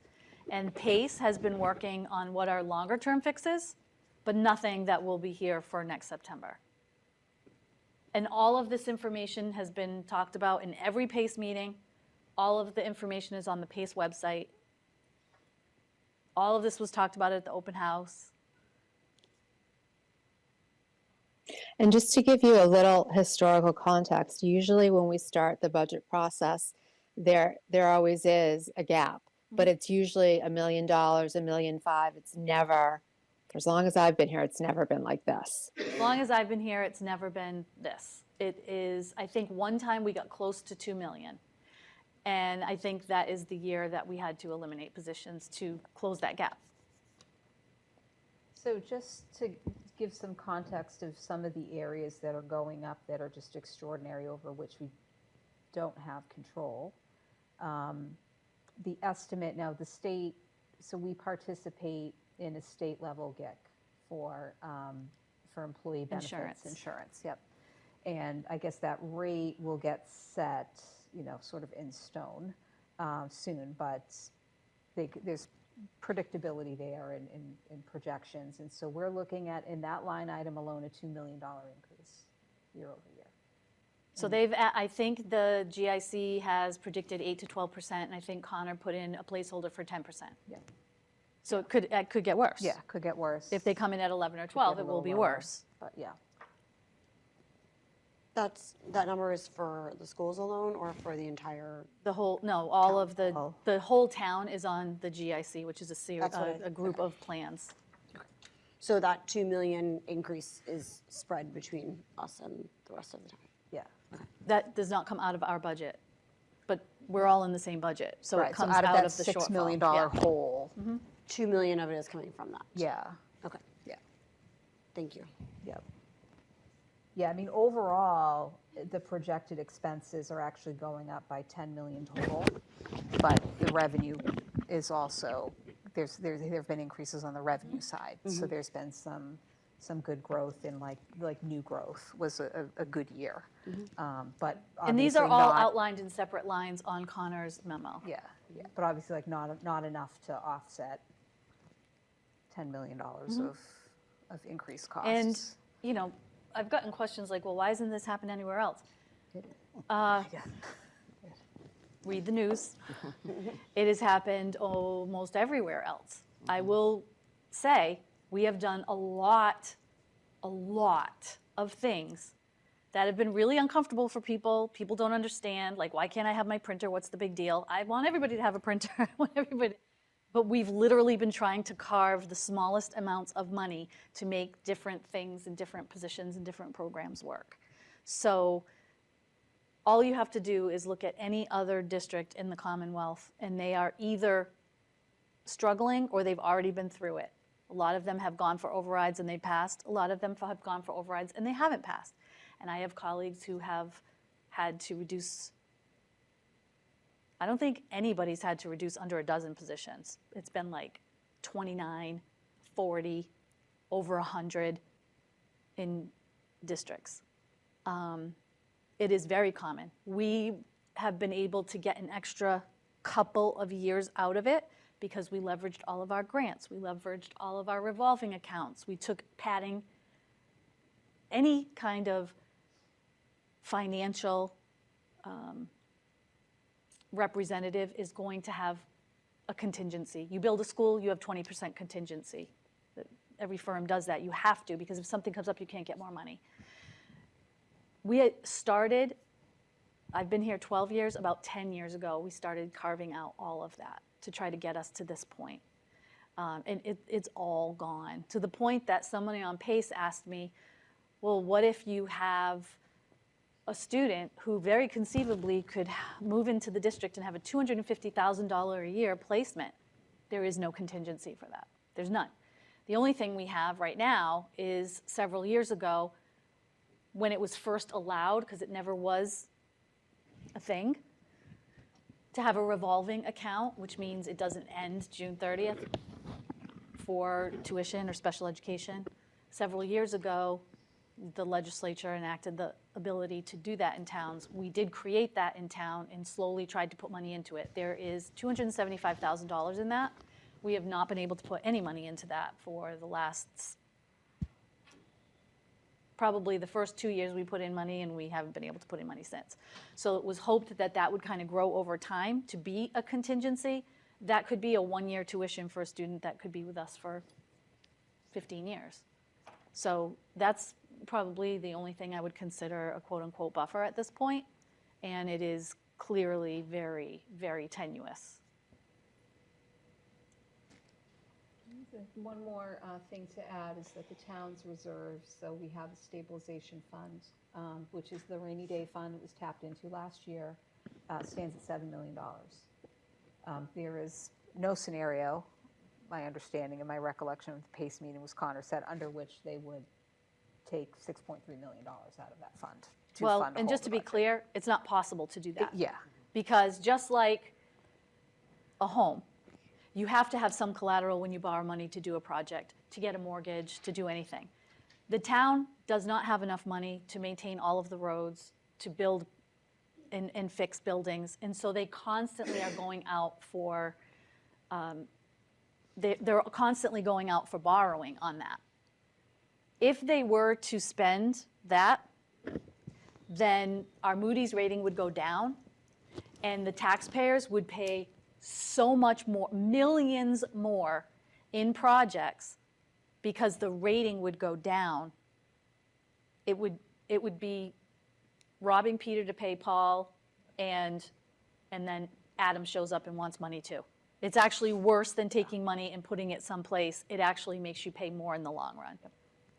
Yep.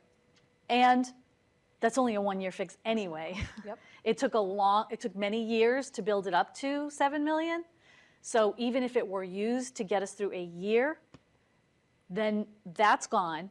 All of the debt that's currently out there, the interest rate goes way up, and the town has to pay more on it with no more money going into it. That would be the most irresponsible thing that any town administrator actually could ever do. Yep. it would definitely cost the taxpayers more. Yeah. And it would get us one more year. Yeah, yeah. So going to the stabilization account is not a solve. So just wanted to put that out there in case anybody's aware of that number.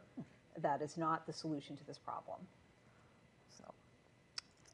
But it sounds like we're in a position where we've let ourselves get to, because we knew it was coming, that there is no solution. Because, and you said there's so many other towns that are in this position and they've had overrides, or they, have overrides that failed and whatever, but we haven't even tried.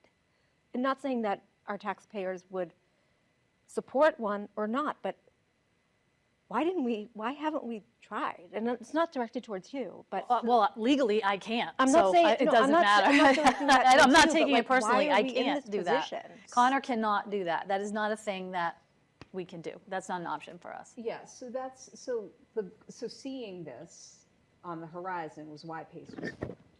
So. Right, but it was formed 2 years too late. Yeah, I mean, we were a little busy 2 years ago, surviving the pandemic, so collectively, I'm not going to fault the town for that.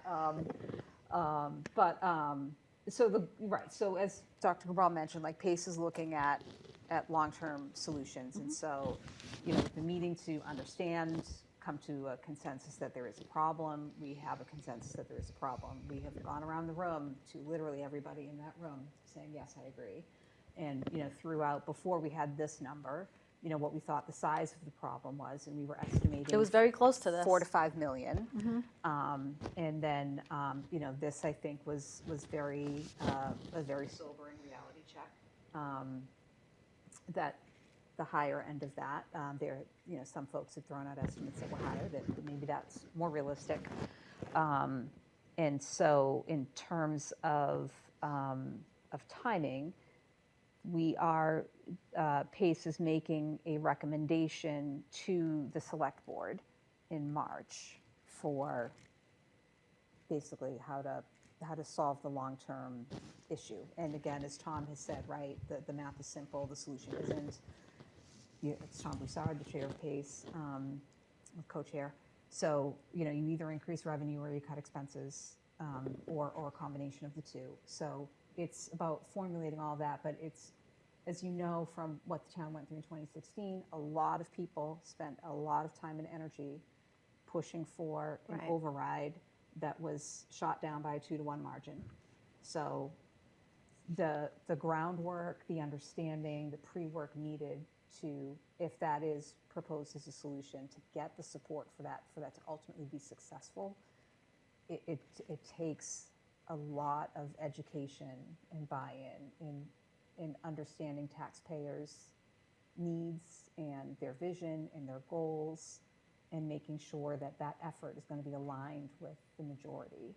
And last time it wasn't, so I think leadership learned from that, right? That even if a group of leaders, and you've got finance and select board and school committee agreeing on, okay, this is the solution, if it's not well supported by voters, it doesn't matter that that's the solution. Do you know what I mean? So the work of trying to take that deep dive and be transparent and take those lessons from 2016 and take the feedback echoing in people's heads who were involved in it back then with, well, what about this? And did you look at that? And why don't we do this? All of those questions have been resurfaced and answered and answered and answered and answered.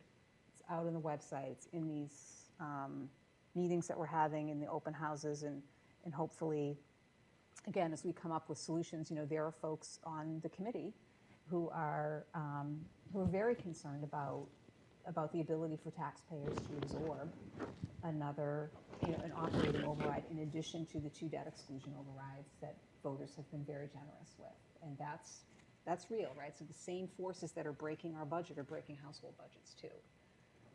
So recognizing that and maybe looking at options, for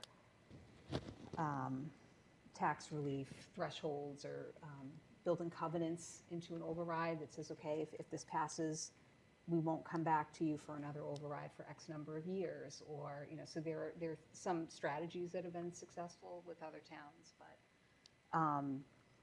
with, again, helping voters be able to, again, if an override is recommended as the solution and endorsed and put forward, you know, people wonder, is that sending a message to leadership that, okay, here's a blank checkbook, go do what you want? And hopefully, through all of this diligence and transparency and the exercises and the deep dives and the 50-plus hours that we've put in and meeting with people, there is a trust that the intent really is transparency. And as much information as you want, it's there. And nobody's hiding anything, and there's no, again, it's just, like, the math is simple, and there are a lot of things, a lot of drivers behind this, and just, we're here, and we've been talking about it for years, and I don't know, it's a tough place to be. It's hard. It's gonna be very hard. There are gonna be very hard decisions made. And again, whether or not the solution is revenue or expense or a combination, it's all hard, right? Seeing that tax bill go up, if you're on a fixed income and you're retired and you've got your budget that covers whatever, is hard, right? We don't want people who have spent their whole lives here and invested here to be like, I'm out, I can't afford it anymore. Right. You know what I mean? And it's difficult decisions because Easton is a very, very special place, very special, because of the decisions that residents and taxpayers have made over time. 1/3 is covered with open space. There are businesses that have just not really, have not been approved to come to Easton because it really didn't align with the vision of what taxpayers and residents want in town. All those decisions, again, are what make it Easton very unique and special. They're also the things that make Easton one of the towns that gets far less revenue, because open space doesn't pay taxes, and businesses that want to come in that don't come in then don't pay taxes. So towns that have stadiums, towns that have big medical facilities, towns that have an industrial park with sewer so that businesses want to go into it, those are the ones that are realizing the revenue. I'm certainly not making a judgment call on whether things should have been done differently or not, but it's very easy to see how we are now in this situation, because you need to determine, we want these things and so we're willing to pay more, even more to have them, or we're not willing to pay more, we need to start rethinking some of these things. Laws about wetlands, laws about conservation, everything can't be maintained with the level of inflation that is in the world right now. It's not possible. It's not mathematically possible to absorb the cost of inflation and then pay in a very we're all labor. Our business is all labor. Those people are facing inflation issues as well. Residents are facing inflation issues. It all goes up together. All the need goes up together.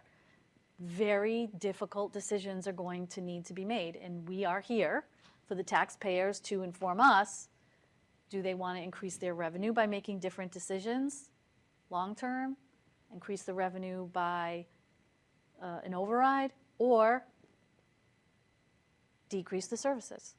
And everything that will be decreased will start in the exact order that we've always done our budget. Anything that's strategic, anything that's proactive, and in the case of this amount of money, probably some reactive things will need to go as well. We just want people to be aware of what's going to happen, because despite the many presentations, despite the information that comes every year, there's still a lot of questions like, well, why is this happening? Like I said before, why is Easton unique? We're not. Why didn't we know about this? You did. Couldn't this have been predicted? It was. Revisit meetings. They're all online. It's all been there. Nothing's been a secret. And now the time has come where it's here.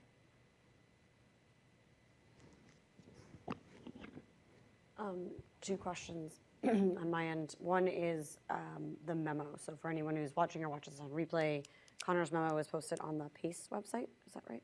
I think it's on the town website, but I also think it's on the PACE website. Just so people can take the opportunity to familiarize themselves. $6,383,530. Nope, close, 500. 504. 504. Yes. I will $26 off. find the $26 for the mistake, yes. That is the shortfall right now. Yeah. So the first formal budget presentation to the select board will be next Monday. So if folks want to tune in, there will be a formal budget presentation. Again, it's always a moving target as information is released by the state and released by, our own providers. And sure, that 6% goes into getting a more concrete, granular number that's, again, not going to be $1 million. Right, but I just want to clarify that. What Jackie said before is absolutely true. We usually start the year with a $1 to $1.5 million shortfall. Do we close that? Yes, we close it by cutting things, different revenue coming in, and we barely make it every year, and it always hurts. The end is always we cut something that was really needed. We need more ESL teachers. We were not able to get that last year. Like it always ends up with us cutting something really needed. There's no finding, when revenue comes in and we move it around. That's not going to happen with $6,383,504. That is not going to happen. That has never happened. That will not happen. In 35 years of education, no line item shifts that much in 1 year from the government, ever. Yep. Never. Yep. But the number will be different. It's going to be different. It'll be a little different. Yeah. At least, I would imagine. Because we're fine-tuning it every single day as Exactly, information yeah. comes in. Yeah. GIC, I think, should be coming this week. Yep, so Connor's budget presentation to the select board will have a slightly different number, likely, than the one we've talked about, but not, again, just for anybody watching, know that, yes, there will be multiple budget change memos. As that there come are out every year. That happens every year. You can go back and watch all the memos from every other year, too, and just see that iteration every year. Yeah, so it is iterative, but the first slice to the select board will be Monday. And he always does a good job of providing a lot of context and background for folks who are interested in seeing that formally. And then PACE meets again on the 29th, so. So the second question, are there any funds that we are currently receiving that are federally attached and therefore currently at risk given the new presidency? With the change of administration, we have been told that there are a lot of federal funds that are in flux right now. Among them is our largest federal grant, which is Title I. Last year, we lost over $150,000 from Title I, and so that hurt a lot. This year, we're projected to get some of that back. However, the entire program is potentially going to be eradicated. How much do we receive from Title I? It fluctuates between like $150,000 and $250,000, depending on the year. Yeah. Okay. So that is in question in addition to the numbers that we have today. And that funds some interventionists. Thank you. And we don't get that number. August, I think. We got it in August. So it's always after the budget is done. It's always after. So we end up getting, we took a $150,000 cut last year and never expected that. Understood. So it's really tough to plan for that.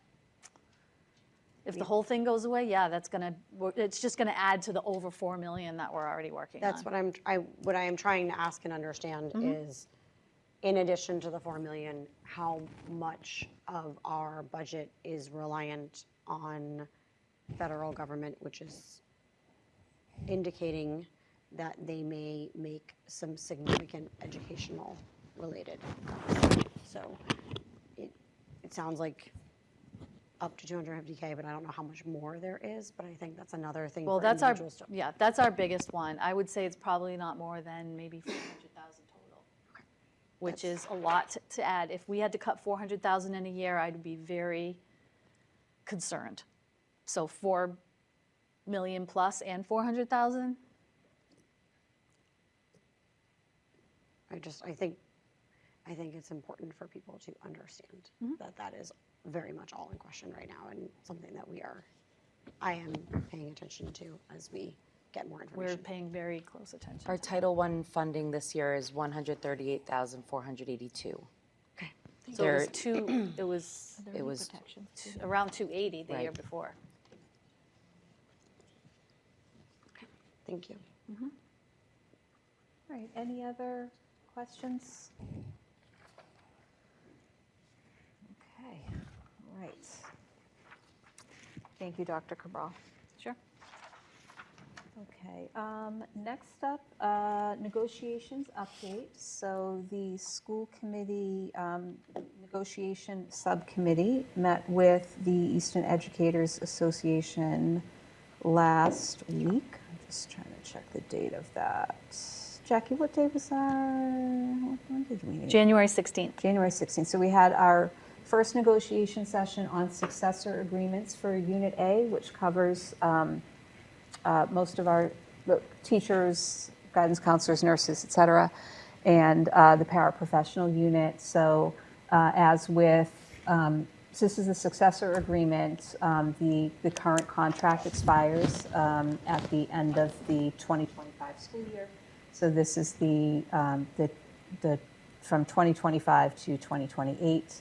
And it was, as with our first meetings always, it was more of an administrative housekeeping meeting where each party exchanged and we agreed on ground rules for negotiation and set up 4 negotiation meeting dates. So one of those is next Wednesday, the 29th, and then we have a series of meetings set up for March, and meeting dates are heavily dependent on the availability of the MTA rep that assists the Easton Educators Association, and then the Easton School Committee is assisted by council as well. So we are often at the mercy of their very tight schedules. So that's why we have that long break throughout February before we meet again. But everybody in the room was amenable to those dates. So we look forward to continuing the negotiation process.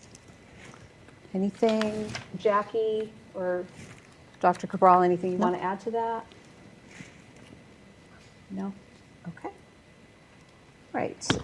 So next up, OA graduation requirement policy, first reading. Dr. Cabral. Thank you. We discussed last time the need to review both the graduation requirement and competency determination most pressingly for the class of 2025. This came to light as a result of the new law effective in December that MCAS is no longer a competency determination. But in reviewing the graduation policy, Mrs. Kavanaugh and her team were able to identify some updates that needed to take place. And so we're taking advantage of that opportunity to go over those and request that you have a first reading on it for a potential second read and vote at a subsequent meeting. And she will also talk about the ideas that they have and some details they would like to share with you about the potential competency determination. Presentation? And there is a presentation. All right, so we'll go move to the floor.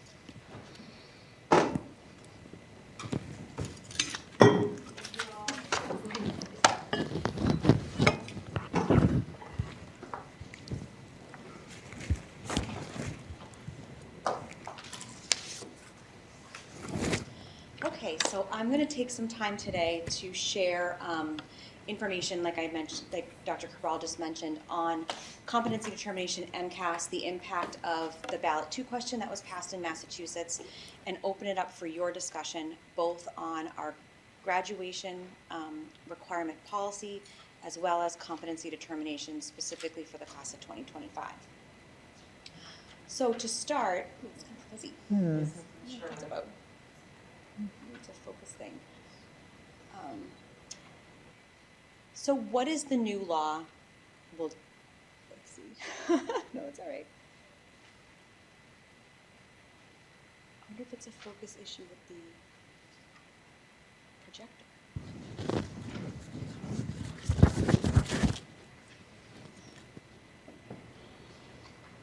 How about the tool behind you on the wall?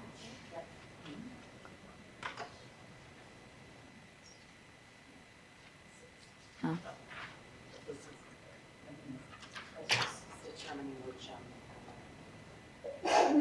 It may have been Bless you. hit, which changed the focus on the lens. Is there a focus on remote? No, there isn't. Do you have this in front of you at least so you can? No. No. Okay. This is how I see all the time. Yeah. I'm getting there. I'm getting there. Yeah, we'll I just need take good readers notes. now. Do you want a short pause so we can try to fix the projector, or do you want If to somebody continue? can actually try to reach the projector, sure. I don't know if there's a step stool somewhere. If there's a tall director of student services in the house, I don't know. Oh, geez. Oh, we're going to use a chair. Okay. Oh, no. Should we pause the video? That's what I was asking, if you wanted to pause. Yes. Maybe ECAT, can we maybe briefly? Thank you.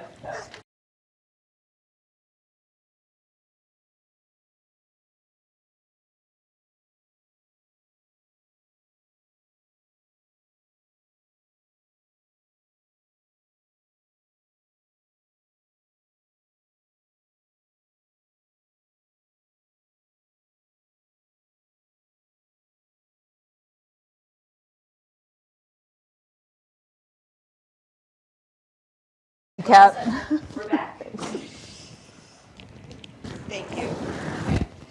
So, take two. I'd like to start by making sure that we all have an understanding of what the new law is, like what is the change. So this slide shares with you in black, that is the piece of the law that's remaining the same previous to the November ballot. The strikeout is what was changed. So this is telling us what is competency determination. It used to be measured as an assessment, the MCAS. Now it's measured by satisfactorily completing coursework that has been certified by the student's district as showing mastery of the skills, competencies, and knowledge contained in the state academic standards and curriculum frameworks in the areas measured by the MCAS high school test as described in section 1 as it was administered in 2023. And then any additional areas determined by you as the board. So what does that actually mean? We can go to the next slide. So there are two things you need to graduate high school. The first is you have to meet the state competency determination, which is from the Mass Education Reform Act back from 1993. And that used to be MCAS. Now it's this. And I've taken that section and kind of highlighted the important features of it. It's coursework, mastery of the skills and competencies and knowledge in the coursework as measured by the high school tests in 2023, which was 9th and 10th grade English, algebra and geometry, and you could choose as a district between bio and physics, and then also chemistry is on that list. The second thing they need is they need to meet the local graduation requirements of their district that was voted on by their school committee in their policy. Any questions on that? Okay. Sorry, I have one. Yeah. The prior slide mentioned other things like foreign language and Yeah. what have you. Sorry, the one before that even. Yeah. But that, because that's not on the MCAS, that is not part of their. Correct. Okay, thank you. Okay. So I just want to take a minute and remind us about what the MCAS assessment is, especially because some of the anecdotal feedback I've gotten at the high school is that the new ballot passed says they no longer have to take the MCAS, and that's inaccurate. So the MCAS assessment is still required for all grades 3 through 8 and the high school 9th and 10th grade. It still plays a significant role in our accountability system. So our rating as a school is not only dependent on how we perform, but making sure that kids take the MCAS. If less than 90% of our students take the MCAS, we are rated as underperforming as a school. And all of those scores are also critical to our data collection and our understanding of our students' abilities to meet the standards and our own reflection on our teaching and instructional practices as well as our curriculum, but it also informs the state educational policy as well, and their curriculum frameworks is based on partially on how students perform in the MCAS across the state. And then finally, it is a federal law that every student take statewide assessments. So grades 3 through 8, it's required in reading and math, and then once in once in high school. And then states are also mandated to test students in science 3 times between the grade 3 and grade 12. So MCAS assessment is not changing in terms of its piece in the functioning of our district, our state, and our school. Do you want to add anything to that, Leisha, or is that? Well, we are receiving information from voters that they had a very different understanding of what the law was going to be. A lot of people, however they read the law, thought that it meant that nobody was taking MCAS anymore. The law never said that. The law simply said it wouldn't be used as a competency determination to graduate from high school. Unfortunately, this actually makes things a lot harder for us because we have to come up with our own competency determination, and the students still need to take MCAS, and we are now going to be struggling against the tide of thought that they don't have to take it. So when it comes up again, people are going to expect that they have an opt-out provision. The state has said there is no opt-out provision, and so they are holding us at the same level of accountability. And like Kelly said, it is very concerning because Oliver Ames High School will be labeled as an underperforming school if students do not take the MCAS test. So that misunderstanding is part of our issue, because not only is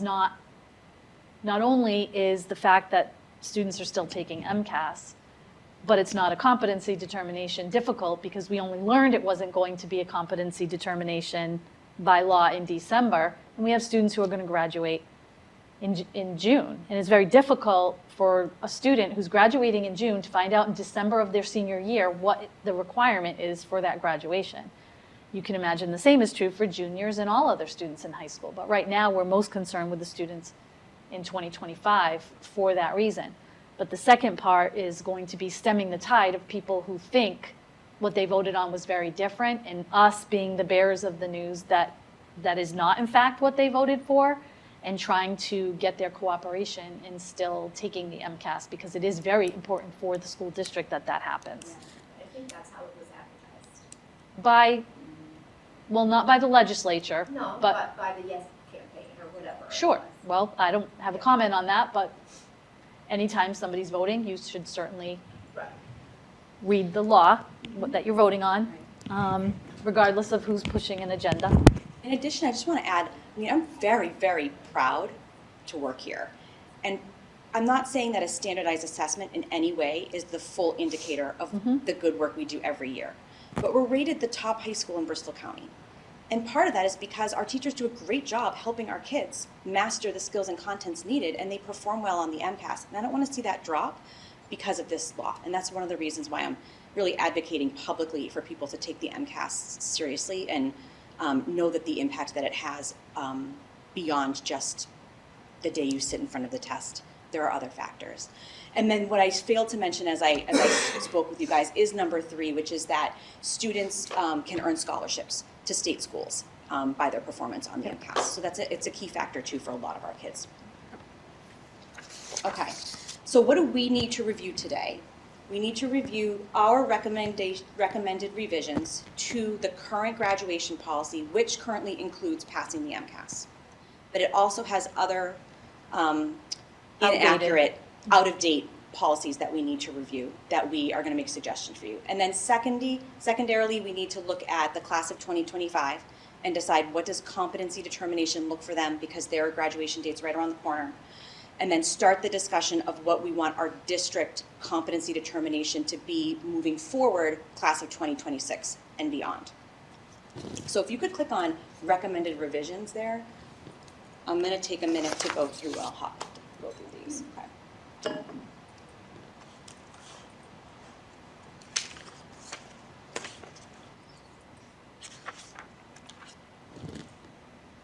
So on this document, anything that has a strike through is something we're recommending to be removed, and anything in red is what we're recommending to be added. So at the top, one of the things you're going to see throughout this is there's language around how many courses kids take per day, but we have term-based courses, semester-based courses. It's really hard to determine the exact number of courses any one student would take. So you're going to see a change in that language throughout, and that's why this first one is a strike through here, because it does depend on whether you're taking semester or term-based classes. So we recommend that we remove that, but you keep your sentence that introduces these requirements as necessary to earn a diploma. And then if you would like, we can change the effective date, and we can change that it would start with the current 8th grade class, which is the class of 2025-26 in 8th grade. Number 1, again, rather than carry 7 courses, students are required to take 35 credits in grade 9 through 11. And as we voted on last year in the program of studies, seniors can take 30 credits because we have the senior privilege now as an option. 2 through 5 are all our core 4 core content classes. Those graduation requirements, we're not recommending any changes. For number 6, it is state law that we have students take PE or an alternate PE option for all 4 years. So our recommendation is that we change that from 2 to 4, and we remove the 9th and 10th grade because it's not specific to 9th and 10th grade, it's all 4 years. Number 9, again, we don't feel like this is necessary, nor is it accurate, because again, courses could be, we don't have specific full year courses, we have semester-based courses. And I don't think it's something that you need. I think above that very clearly outlines what you need to take, and then the other options are obviously electives from there. Number 10, we voted last year on our program of studies to change the total number of credits from 130 to 120, so we just need to update the policy to match it. Number 11, we recommend that we remove a typical college-bound graduate. I don't really know how to define that, nor does I feel like it meets our goals for diversity, equity, and inclusion and accessibility. But we can recommend that students successfully complete a minimum of 2 years of foreign language and lab science coursework, which is what the state recommends. Number 12, this is our MCAS. I have another slide for us to have a conversation about that. Right now, I highlighted it in green so you know that this is something that we need to discuss and we need to put into revisions for the next reading of this policy. And then under number 14, this is the statement that shares that I, as the principal, people can request waivers for exceptions to these graduation requirements. Right now, it states that determinations can be made on a case-by-case basis with priority placed on scheduling conflicts with higher level courses, and that's inaccurate. It's also not inclusive. There are also students who struggle to take higher level courses and are requesting waivers in order to meet the graduation requirements because of their academic struggle. So we just want to remove that sentence. Determinations will still be on a case-by-case basis, and they will still come at my discretion, or at the principal's discretion. So in terms of adding a competency determination, our recommendation to you is that we replace number 9 with that students need to meet the competency determination as outlined in the program of studies. So the competency determination will be housed in the program of studies, and your policy will name that they have to meet it. And that gives us the option, if we do need to tweak it or adjust it, we could do it through the process of the program of studies. And of course, you do vote on the program of studies, Yes. so you have authority over that Absolutely. through the program of studies, as opposed to through a policy that, like tonight, has to go through 2 readings, and who knows if it could have a quick change again in the future. Right. It still gives you the ability to vote on the competency determination. And then finally, this last statement is out of date, inaccurate. We no longer have classes 5 periods a week. We have a rotating schedule where one drops. Nor do I feel like it's necessary to have a statement about how many times courses meet in the graduation requirements policy. So we're recommending that we strike that.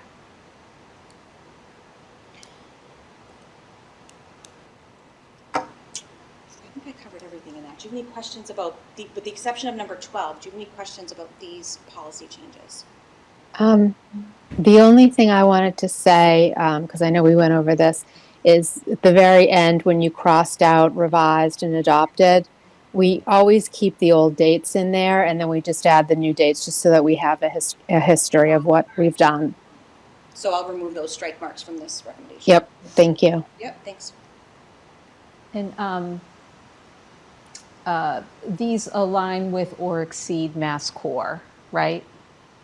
They don't. We're not Okay. quite there yet. So Okay. the Massachusetts has the general graduation requirements, then they have the recommendations, which are Mass Core. Mass Core includes 2 full years of a world language. Mm-hmm. It includes that 2 of the sciences you take are lab sciences. And it includes that you have a year of arts. And arts falls under the curriculum frameworks. That's art, music, and dance. So right now, that is a goal of ours. It's something that Dr. Cabral and I talk about regularly of what does it look like in terms of staffing in order to make sure that every single student can take an art, music, or theater class. Those are what we offer currently. We don't have dance and theater in the same curriculum standard. And making sure that every student can take 2 years of a world language. And I have those numbers, and it's something that we're working towards meeting. So, so we have and always have had number 8 in there Mhm. that says that a student will Yeah. take. Yes. So is that not happening?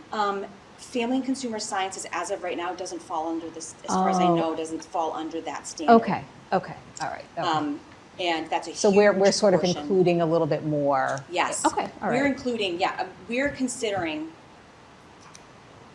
what we consider as, creative arts, Mm-hmm. design, visual arts. We're including woodworking, metalworking, cooking, fashion design, all of those courses as well. Okay. Yep. On number 6, you said it's a state law of the 4 years, but we Yeah. hadn't updated our language. When did it become a state law? I'd have to look that up. Decades. Yes. So we've mandated, So it's been a no. long time. No, wasn't that long? Yeah, No. no, my I have it open on 2016s my were not computer still. I can required. They were, It's been longer than I've been here. no, my older kids did not. Yeah, yeah, No. My older kids did not take 4 years. yeah. Well, you have an option if you. 2000, April 20th, 2000 was when the memo went out. So how did we not follow that? 2000. Because there are instances where you Yeah. can Yeah, it's waive not out of it if you are participating in a sport. It's technically an It's- alternate PE. right, You it's can't not a get waiver. waived, Right, yeah. right, So we have a alternate. course where you sign up for junior and senior year, and if you are on one of our athletic teams, you dance, you're a karate instructor, all of those things, you can put in an application to the head of the PE department, and then you can have an alternate PE option in those last 2 years, which is very common in many schools. And it is possible through the state to do it. So they're Yeah. not opting out No, of PE, right. they're using an alternative way to show their physical activity. Yes. Could we write that in the policy? That is in our program of studies. So essentially, the students are passing their alternate, because we do have students who say that they're going to do the alternate PE and then they don't, and then after the first semester ends, we're enrolling them in one of our PE classes. So it is done through the program of studies in that way, and they still have to pass that class. So I'm trying to process a little bit better. So it's been a state law since 2000, but we never updated this This policy. as policy. But have we been requiring students to do 4 years anyway? Yes, it's been in the program of studies. And in our last tiered focus monitoring, when I first got here, that was something that we had to show evidence for, which was updated in the program of studies. So it was addressed in the program of studies. So that was overriding the policy in that regard. Yeah, a state law. Yeah, no, state law would override it. I'm just trying to understand because so does including line 6 change the alternate? No, because In it's any still way, shape, or considering form. passing the 4 years of PE. They still get But- assessed on Yes. whether they do it or not. They don't get credits satisfactorily, for it, though. And they do, yes, they do. Okay. Oh, sorry. Thank you. For a senior who is not on a sports team, does not teach karate, does not do dance, et cetera, are they still eligible for senior privilege if they have to take the 4 years of PE? Because when are they fitting that in their schedule? They can fit it in their schedule, yeah. When you think about the total number of courses we require for graduation, it provides a lot of wiggle room for additional electives, including senior privilege. Okay. Um, Thank you.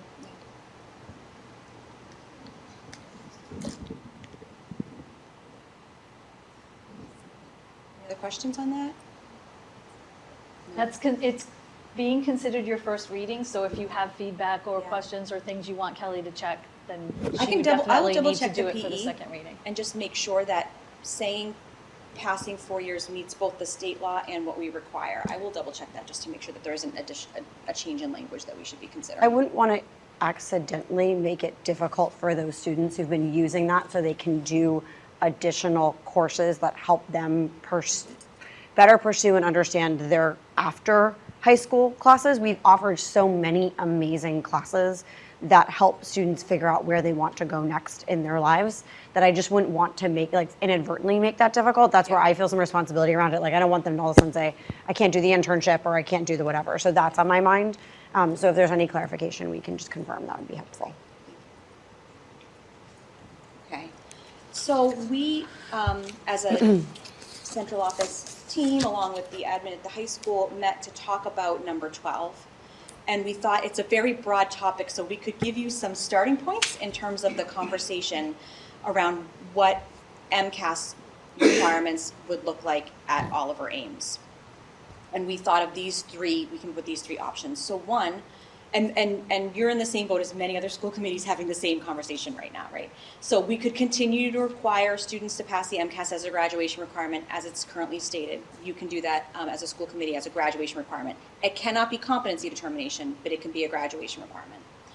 You could require students to take the MCAS but not require them to pass the MCAS as a graduation requirement, or we could completely remove number 12 and do not have MCAS linked to EPS as a graduation requirement at all.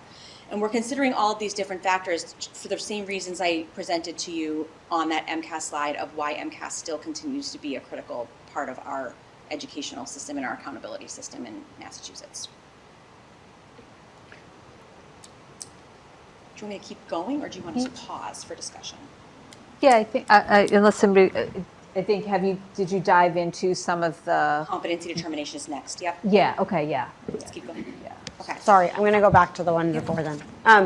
The permutations to understand. The middle one, if we require students to take the MCAS, but we say they don't have to pass it, student ends up out sick, medical emergency, whatever, during the time when MCAS is offered. Are there makeups that would allow them to still graduate? Like, I just don't know enough about the administration of MCAS, and I'll get there someday. But I just don't, to understand like how prohibitive that might be, or are there scenarios under which just requiring them to take it is going to create a huge barrier for a student? So there are retests, and there will continue to be retests by the state. We don't know how frequent, but they do want kids to be able to take it to apply for the scholarships. That being said, there's still the waiver process. So if a student's hospitalized during MCAS and can't take it, they can apply to me to say, look, I've met the competency determination. Can you waive the MCAS requirement as a graduation requirement for me? I see. Okay. So that waiver to the graduation requirements would go to you, and you could waive in that regard because they were on a medical situation. Okay. Thank you. That's what I wanted to understand. Okay, so for the class of 2025, this is our recommendation for competency determination. That students who have met the competency determination if they've passed English 9 and 10, Algebra 1 or 2, Geometry, and then one of the science courses. I just want to remind you that we have some students that come in 9th grade and they're taking Geometry and then Algebra 2, and then we have some students who come in 9th grade taking Algebra 1 and then Geometry, which is why those two options, those are Those are what are covered on the 10th grade math MCAS. Now, currently, MCAS is a graduation requirement, and it is something that we need to talk about, and you need to make a decision on. So I did want to just, at the bottom asterisk there, I'm just reminding you that there is still that waiver process, that students can still apply to me at this point to have that waived if needed. So what we're recommending in the next slide is that under graduation requirements, this quoted piece here is added underneath, above where the courses that students are required to take is placed. So it would be part of our program of studies, and it would be specifically for the class of 2025, and it would be in this year's program of studies. We would change it for next year once we decide what the competency determination will look like moving forward. So you are not recommending that they take the MCAS? Well, right now I can't make, that's school committee policy. So right now as of right now, they have to pass the MCAS to graduate high school as a graduation requirement. Competency determination is different. The law actually states, and Desi's made this really clear, districts cannot use the MCAS as competency determination. It has to be coursework and the mastery of the skills and concepts in the coursework of what is covered on the MCAS. Does that make sense? So currently what's in the policy is what's highlighted in green. That's saying that students have to pass MCAS. That's in the policy for the graduation, school committee policy for graduation requirement. The competency determination used to be MCAS. According to the law, that is no longer an option. So we have to come up with our own competency determination, but the school committee policy in Easton still has MCAS as a graduation requirement, passing MCAS. So we're deciding on those two pieces? Yeah, we're talking about... I know we're not deciding tonight, thank you, but... we're actually kind of talking about three things. We're talking about your graduation requirements and the fact that MCAS is in there right now, what we want to do about it. We're talking about the class of 2025. What are we going to do for these kids to make sure that they understand what the competency determination is so they can graduate? And then, we don't have to talk about it this evening, but I have a slide. What about 2026 and beyond?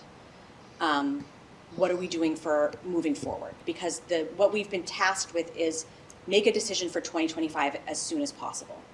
And we've been recommended by DESE to run it by you and get your approval, which is why we're putting it in the program of studies. So have you done, I recall that the analysis of students in the class of 2025 who did not pass MCAS already was a small number. Yep. Have you been able to analyze whether or not any of those students also would not meet the competency determination and would need to be in one of these classes right now? So the current schools in OA, not out of district students, there are 7 that have not passed the MCAS, all of them transferred.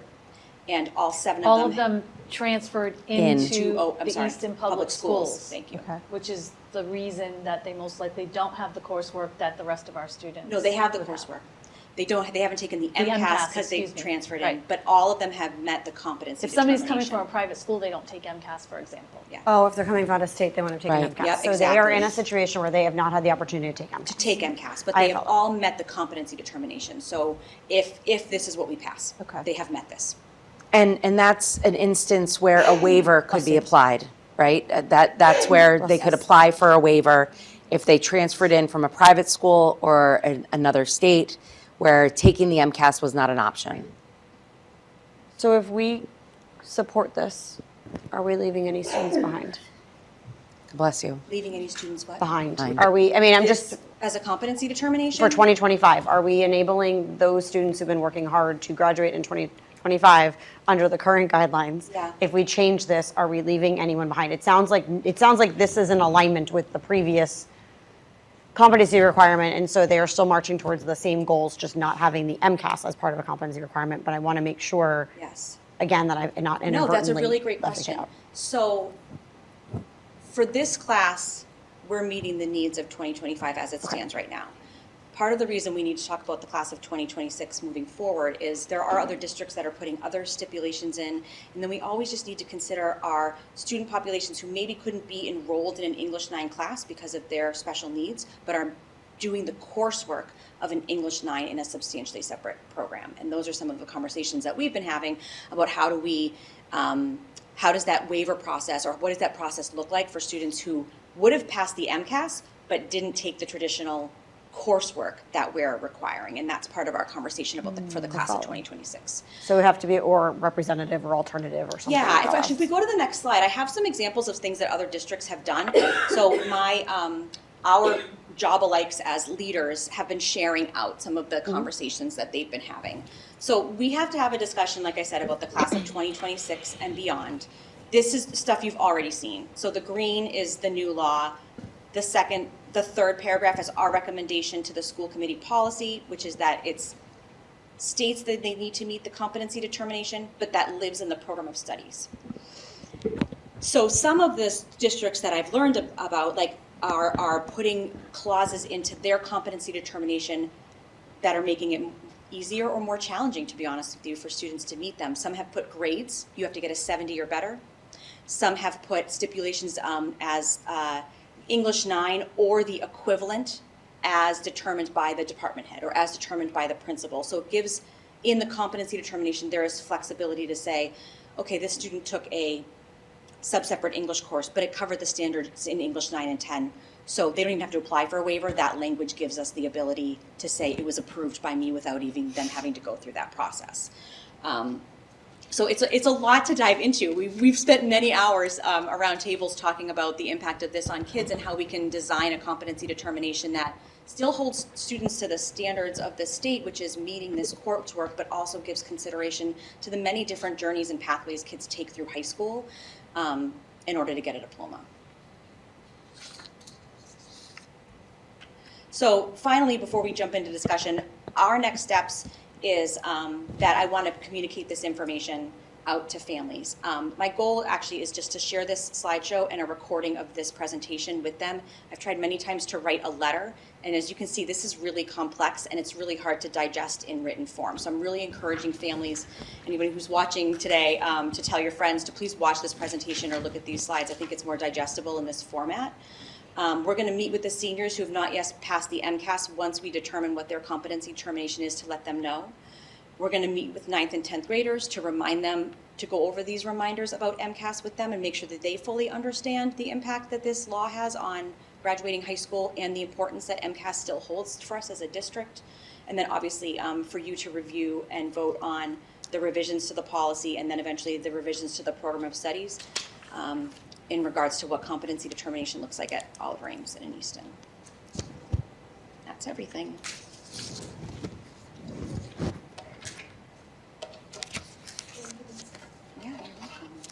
Thank you. I'll make sure Jackie didn't have her hand up. I forgot she was behind me and I couldn't see her. Just to, I guess, comments from, or what comment and a question from my end. I do favor, and it's my personal opinion, obviously not a school committee holistic opinion, but anything to the point you made around making it clear to students what the process is as opposed to having to apply to a waiver. I just think taking control of your own journey and all the things we've done to help students kind of manage their journey and navigate, it is so much clearer if, however, we get to it for 2026 and beyond, that language enables everyone to understand it. It is, you know, to your point on the example of like whether it's a grade 9 coursework or approved similar equivalent class, and then someone signs up for a subsection class and understands that that is going to be approved. Yes. I just think that removes a lot of it, removes perceptions of bias, it removes a whole administrative burden, but most importantly, it gives them the ability to understand and control and influence the outcomes and their, you know, related family members who are helping them through that. So just one thing that I think is important. I think it aligns with how we try to represent ourselves as a district in terms of how people can navigate and consume their pathways. So the other thing I'll just say is, because I do understand that people will have a chance to read and to review this, if you could just spend a moment on explaining for everyone what the impact is if we do not get the rating because we have poor MCAS attendance. Like, what does that mean? It obviously means something to the school. can you help the families understand what that means for them if they're applying, if they're graduating from high school that did not get a positive rating and they're applying, if they're moving into, like, what does that mean for them so they understand? Yeah, do you want to jump in, Dr. Cabral? If you'd like me to. Yeah. Ultimately, we want to continue to be a highly rated school because it does help with postgraduate planning, absolutely. And there's so many other factors that go into the state's involvement in your educational processes when your levels drop and when you are considered an underperforming district. And we're not an underperforming district, so to have a number like that then impacts the state's involvement in our educational process. Just like there's a lot of misunderstanding about the law, there's a lot of misunderstanding about the accountability. People look and see what the label is. Proficient, underperforming, meets requirements. They don't look to see that it's because enough students didn't take MCAS. Right. Yep. Underperforming to most people means that school and therefore the district is underperforming. And it's mislabeled. We've expressed our concern about that. We've expressed our concern that this attendance is still being used in this way. We expressed it when it became a requirement in the first place. And unfortunately, that's not changing. We have a federal law that mandates that there has to be a state test, so that's not an option. And this is the state's state test. And so they have a vested interest in making sure that the students still take it so that they can meet the federal requirement. If you follow that line of logic, there may be a consideration of the school committee for what is sort of the second bracket, which is not going to sound very popular with people, but for the reasons that Mrs. Kavanaugh outlined, that it's not being used to determine whether you graduate from high school or not. But we do use it for other purposes, along with other indicators of success, other data points. We've never, as a district, some districts really do take advantage of MCAS as sort of used as an evaluation tool for staff or to make some really important, potentially egregious decisions for students. We've never done that. We've used it as a data point. Teachers analyze it to look at the skills and competencies that students are struggling with in any particular year, or the cohort may be struggling with year after year. It is an important data point for us. It's good. It's actually one of the things I'm really excited about is see the impact of written wisdom, especially when it comes to writing over MCAS over the next few years, for sure. Another thing to consider, and this is what I think where some of this is actually so much bigger than us, right? So our rating as a town, our rating as Oliver Ames impacts real estate. It impacts where people want to live, where they want to raise their kids, right? So this change in law is so much bigger than just the high school. Because different towns are going to choose different ways to label what competency determination is. And so that's going to be a factor when people decide where they want to raise their kids.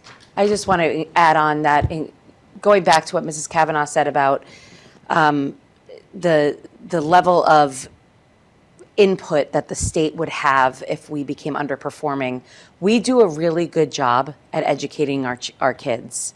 I would like to have that autonomy still to be able to do that.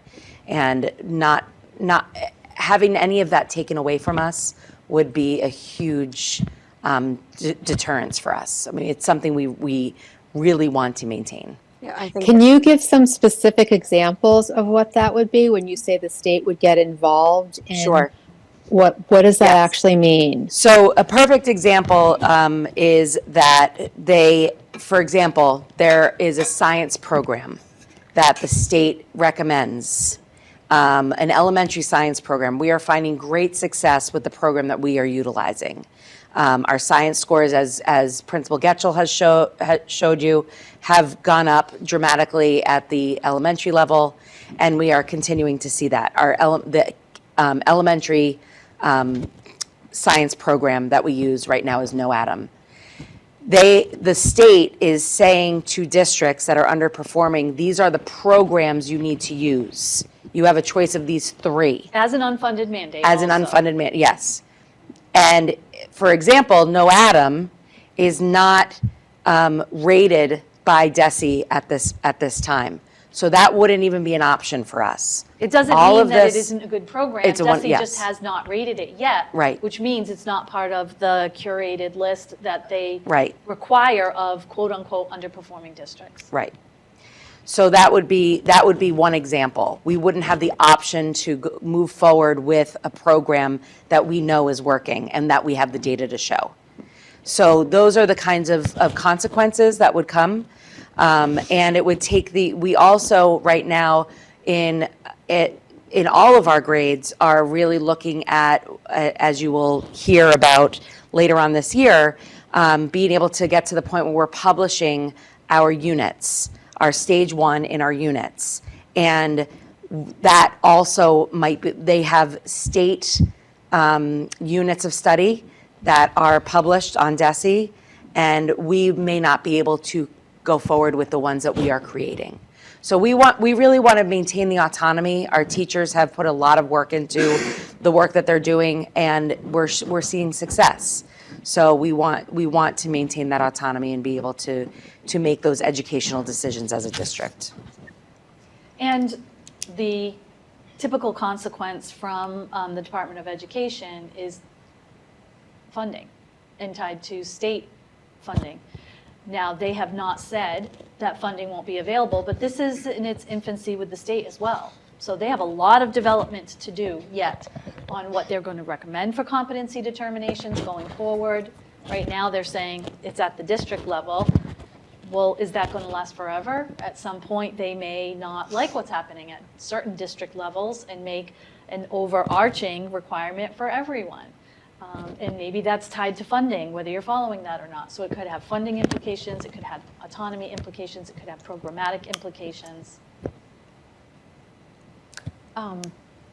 If we were to rewind a year and MCAS was still a graduation requirement both in our policy and at the state level, for the example of the 7 students that you mentioned, right, who transferred in and therefore hadn't taken it or hadn't passed it because they hadn't taken it, what would have happened to them last year in terms of being able to graduate? Yeah, absolutely. So they would have taken every opportunity to take the test and the retest throughout the year. There are Retest. retakes coming again in February, so those students could potentially pass Okay. Yes. at that point. So if a student transferred in March of senior year, what happens from a private school? What happens to them? Yeah, there's exams. They have the option to apply for a waiver, or they just continue to sit for the exams, and it might go beyond graduation, and they might not get their diploma on that day and have to continue to take it. And we've had situations like that where someone's gone into their 5th year because they didn't pass MCAS yet and didn't meet the waiver. They're also MCAS has 3 different appeals process that you can go through. Most of those, you have to take the MCAS 3 times and not pass it first before you can go through the appeals process. But we very rarely, in my time here, we haven't had a student who has taken these core courses not eventually meet competency through MCAS through these appeals processes. What would the waiver be? You said they could apply for, if somebody transferred, like Jen said, in March and they hadn't taken the MCAS because they came from a private school. What is the waiver process, and is that completely within your discretion? Yeah, right now it is. There isn't a specific waiver process, and that's one of the things that we're tasked with right now is to better define that and have really clear guidelines around what you need to do in order to apply. Because right now there's no specific form. The process is that you share your information, your transcript, your reasons why you should be allowed to graduate high school with the principal, and it's at the principal's discretion. And that's really difficult depending on where they're coming from. The principal may not be familiar with the course of study there or the rigor of the courses that they're taking. So Mrs. Kavanaugh and her team are working on a much more structured waiver process because it just has become so much more, there's so much more of a potential for it to be used down under these new circumstances. In your discussions, I know you mentioned that there are examples of other districts that have gone beyond passing a class in the competency determination, but saying a certain grade or higher. have your discussions been able to dive into that? Like, I'd love your input on, is a D Right. in grade 10 English acceptable? Are we comfortable saying We somebody also- who's got a D in English? Right. We also need to is make sure that all of our units indicate mastery, because the law says mastery of the concepts. It's not even just passing a course. Yeah. It's coursework and showing mastery of the concepts. Right, and I think that's why some districts are choosing to put a grade, not all, most of them aren't, there's only, from what I've seen, maybe 20 or 25 that have been shared out. Yeah, we have talked about that. I think that, I think that's probably the most challenging part of this new law, and the thing that I've been spending a lot of time of thinking about is, it used to be on the MCAS that you're proficient. If you're proficient on these standards, you can graduate. Even if your needs improvement, you can do an EPP plan, and you can still graduate as long as we do that plan and make sure that you meet the standards. So you could be needs improvement. Now it's mastery. That's a huge jump from needs improvement to get a diploma to mastery. And we as a district have to decide what we want that to look like. In fact, in a statewide webinar, Kelly did ask the question of the commissioner, who replied that that was a great question and that we need clarification in that. Yeah. So that's how the question was answered. Yeah. And Let's move on, yeah. And if the info I've seen is correct, the bar for proficiency was not that high. Correct. Right? Yeah. Like getting Correct. like 30-something % of the Yeah. answers right. Yes. So, You would- which yeah. we would Yeah. consider failing Right. if that were coursework. They were slowly inching those numbers. They were increasing those numbers slowly, but it still was not a very high bar for sure. It was very different compared to mastery. The term mastery, when we think of what mastery is. Right. And so I think that there is at least from the email chains and the conversations with the principals and my job alike, there's an ease in just saying passing, depending on your district's, what passing is in your district. What's for us, it is a D. So that doesn't mean that's what we need to do, but that's, I think, why a lot of people are, because we don't have specific guidance from the state, that's why a lot of districts are naming that as competency, because it's clear.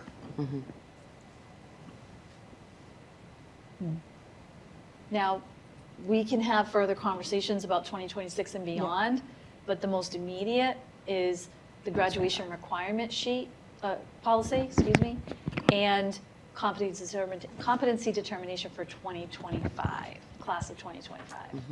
That's the most pressing issue. Obviously, there's no timeline for telling students, but we want to make it clear as soon as possible so we can have a review process.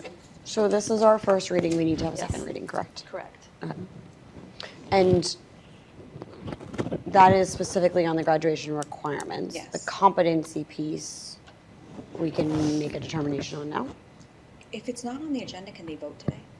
It's not on the agenda. I think they would The go, program of studies. We need to eventually vote to add the recommendations for the class of 2025 to put it in the program of studies. So we would need to see that next time, Okay. right? Is that right? So next time we would vote on Yes, that. that would be February 13th unless you had a workshop with a quorum before that time. So that's 3 weeks? school committee members, so looking at the draft of IKF, does anybody have any strong feelings or feedback on the proposed edits that are in red? I guess we can sort of get a sense for whether or not we need to dig into or see more of those on the second reading, if there's anything we want to come back to on those, or if it's really our green paragraph here, 12, and do we want to discuss that tonight so that we are prepared to see what we hope is an end state for the second reading, and be ready to make that decision if we want to consider just striking that, or the options that Kelly had put up. Right, is that am I understanding that right? That For those this are sort one, of- for yeah, the, that for that's the graduation really requirement. what our focus needs to be. For graduation requirement. So this is your first reading.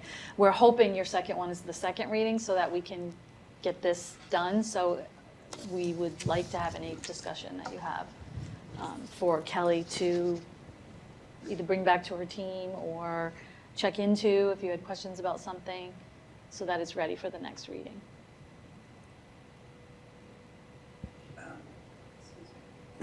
On that, on number 12, so you talked about this at the last meeting when we were talking about the competency determination. The state is not going to do retakes anymore, is that correct? Right For now, they 10th haven't grade? given us specific. They've said they keep retakes. They are going to continue to have retakes, especially Yes. for students who want to have scholarships. They have not given us the schedule for how frequent the retakes Okay, will be. but they still will Yes. Yes, they will offer them? still do Okay, retakes, thank you. yes. Okay, I wasn't sure on that. Yep. Okay, thanks.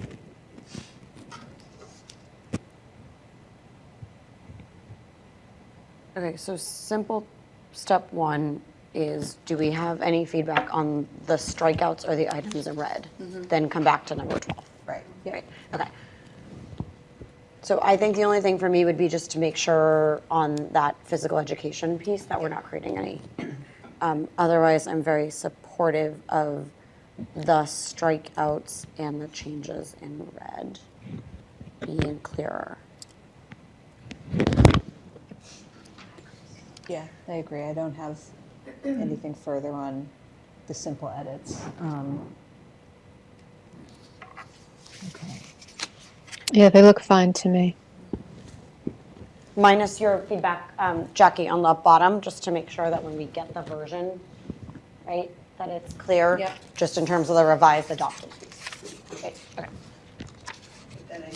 On all the new ones that we're doing, it's revised, adopted, and then reviewed, I think. Is that what we use it, Jackie, reviewed?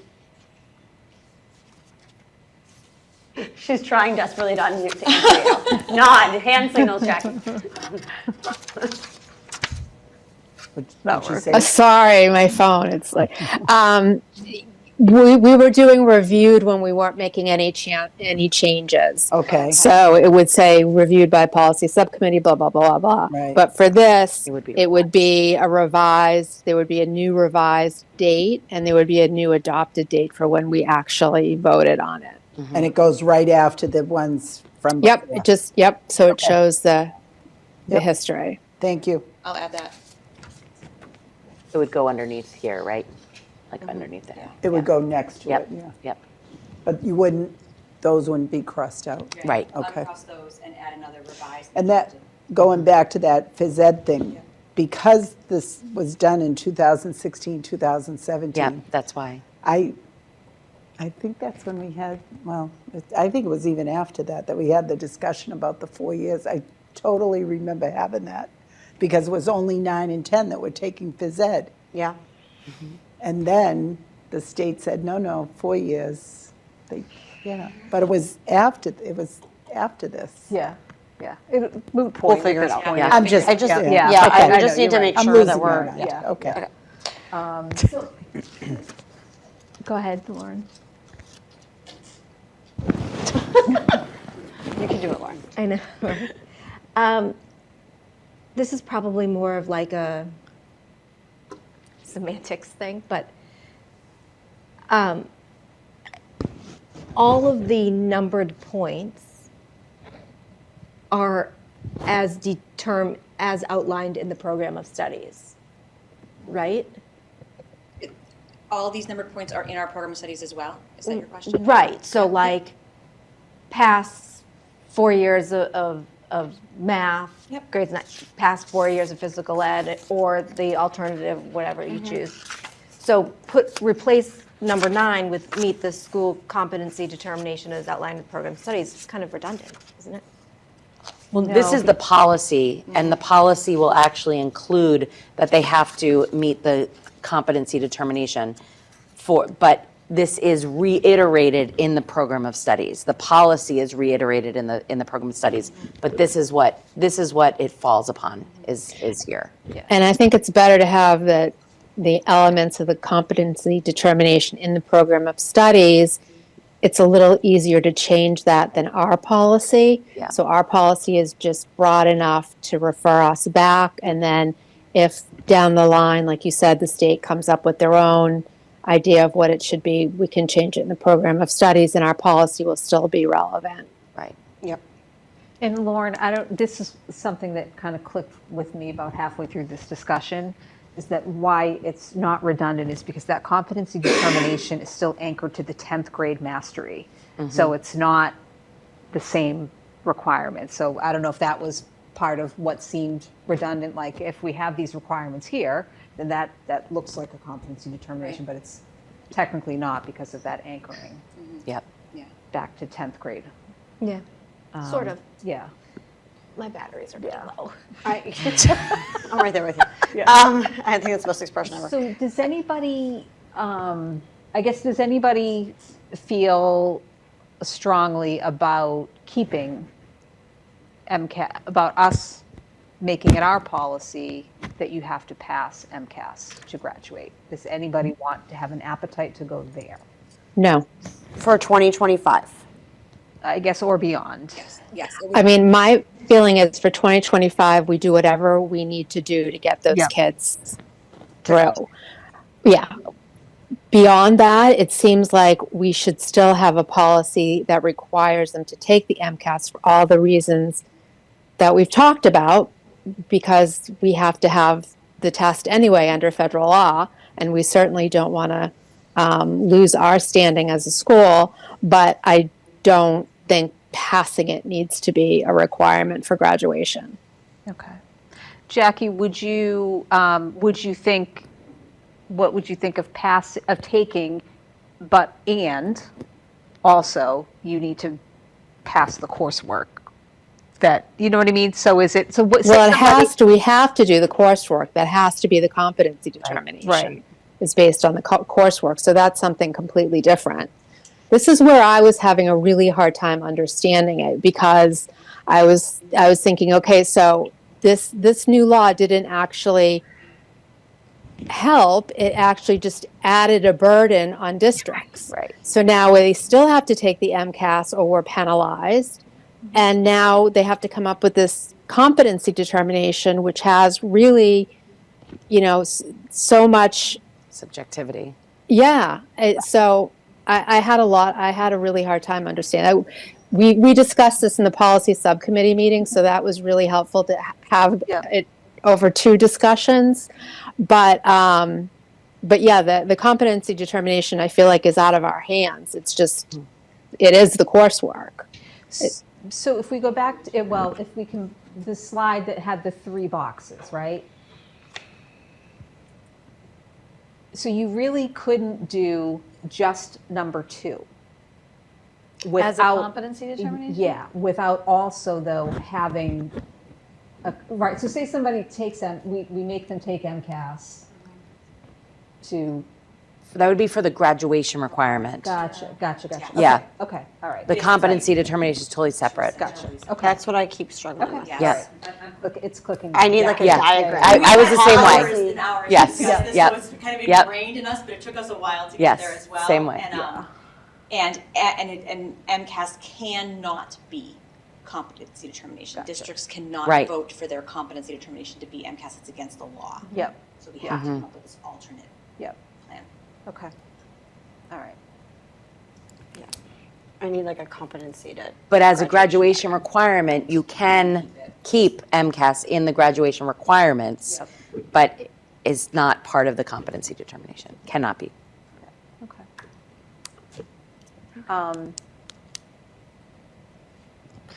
Okay, so back to green, right? Like I'm just trying to get to, as my batteries are going to, we still have a lot left. Back to which one? Green. This diagram. That one, yes. So I think we got to. I have one comment that's going to throw a wrench in everything I'm about to say, so I'll just do it now and then get it over with. There's a little bit of me, and not for this reading, and so I don't want to make it overly complicated because we have to get this passed for these kids. There's a little bit of me that, to Lauren's point, looked at and is struggling with the fact that on line 10 we say successful completion of a total of 120 credits. but we actually had changed that in the program of studies last year, and I didn't realize that that then didn't align with our policy, and so our policy to have these kids graduate with 130 by granting the senior privilege was not in alignment.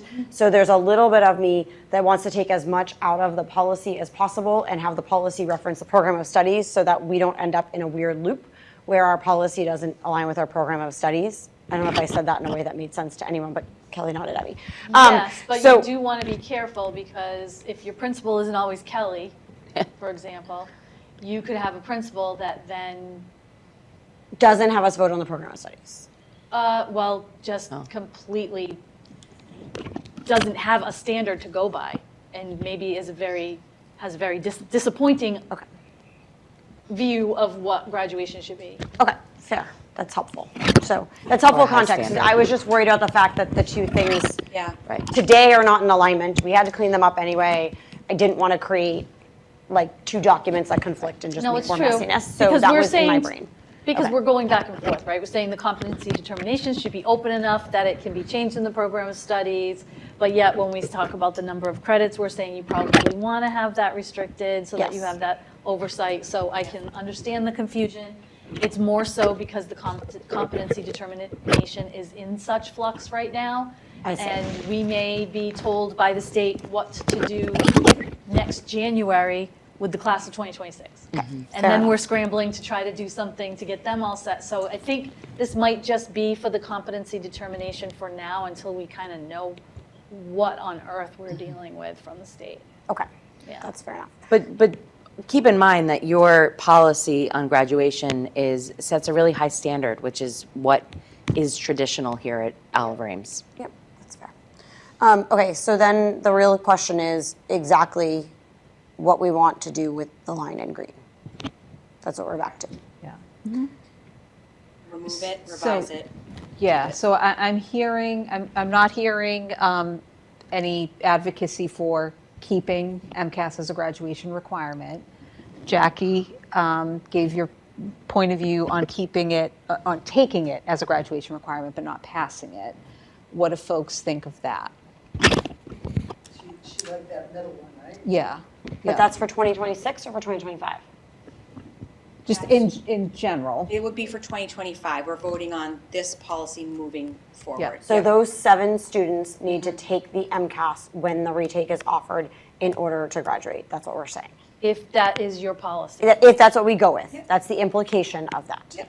And any other student who has not yet passed the MCAS, any junior, they're going to continue to take the retests to pass before they graduate, or we'll do the appeals process for them. Well, no, there will be, there's an appeal. We don't care if they pass. It'll be appeal to me, I'm sorry, an appeal to me, not to Destiny. And it wouldn't be And that would be a passing waiver. if It would it just was be juniors, take if it. they. Oh, they should take it, I'm Yes. sorry. Yeah. I'm getting tired too. My apologies. Yes. I was like, we just got to get them to take it, right? Yes. So there's no. So if they haven't taken it, they will have to take the test, exactly, sorry. And there's no reason to believe that the students who haven't taken it will not be able to take it. Right? If we change green to say that they must take it, we have a group of students, a cohort of students that need to take it still, but it's offered, we have no reason to believe they wouldn't be able to do that. But if you go back to your former example, someone's in the hospital, Yeah, this is all the things, there is a waiver process in the event they can't. Understood. So someone who transferred here in November from a private school and is having limited opportunities to take it could apply for a waiver, and if they've met the competency determination, I could waive this portion of the graduation requirement because they didn't have the opportunity to even take it because they transferred, Yeah, right? that was my question. Yes. To me, it seems like having this, again, this small number of students graduating in 2025 who do not take the test for good reasons. I don't see that having them take the test and making them go through that. Just to show up. Just to show up, Right. yeah. Yep. Benefits the district in any way. Right. So I wouldn't want, and if we need to put language in here to specify that, I would be in favor of that if we did adopt MCAS, taking the test as a graduation requirement with an understanding that we're not going to put seniors who otherwise demonstrate competence through a check-the-box exercise that sucks up valuable time from their day. Yep. And that's not going to affect our rating by those 7 not taking it. No, it's not. No.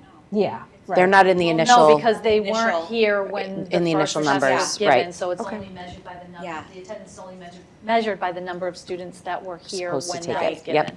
Okay. Our accountability scores, our AYP is all based on those, the full exam, when they take it as a ninth grader and when they take it as a 10th grader. Okay. The only reasons they've even had retests over the years is for the scholarship purpose and for the competency determination when it was passing MCAS. Okay. So, sorry. Yeah, no, go ahead. I don't want to put words in your mouth that you're going to do something, but am I understanding that you're going to give waivers to those 7 people? They can apply. They can absolutely, apply. Yeah. Or they can do the February retake? February and March, yeah, there's February and March retakes right now. Okay. Because they might want to take it anyway to get the state scholarship.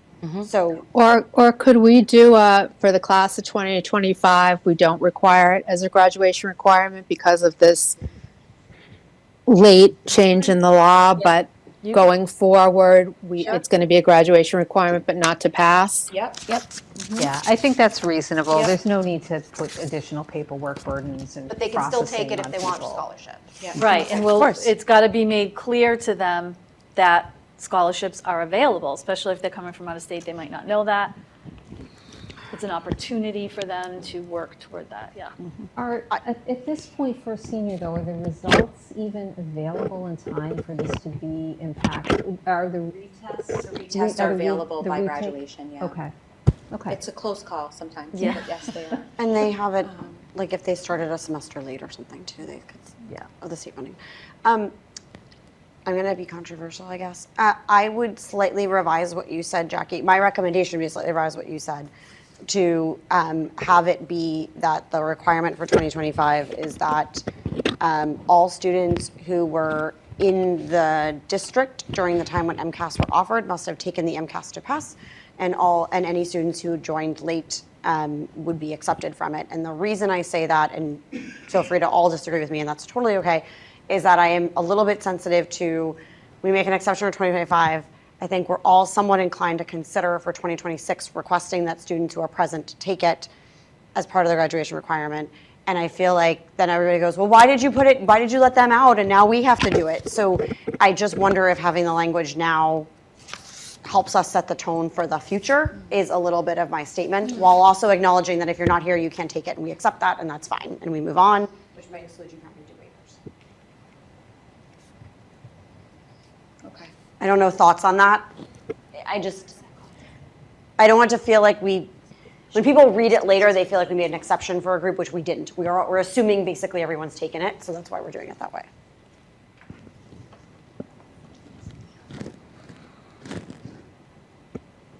Yeah, I don't have a follow-up on that. I mean, I think an exception is reasonable and warranted given the timing. Yeah.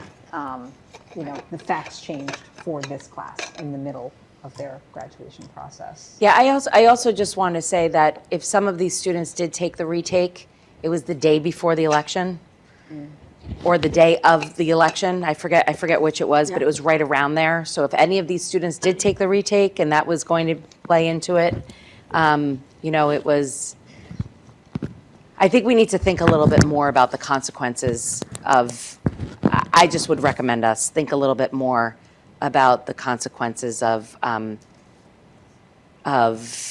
having to take the MCAS, what it might mean for some students. Like, what if students transfer in last minute? I mean, they could apply for the waiver. Right, and I But think what if any student transfers in as a senior, right? Are we just going to make them sit and check the box?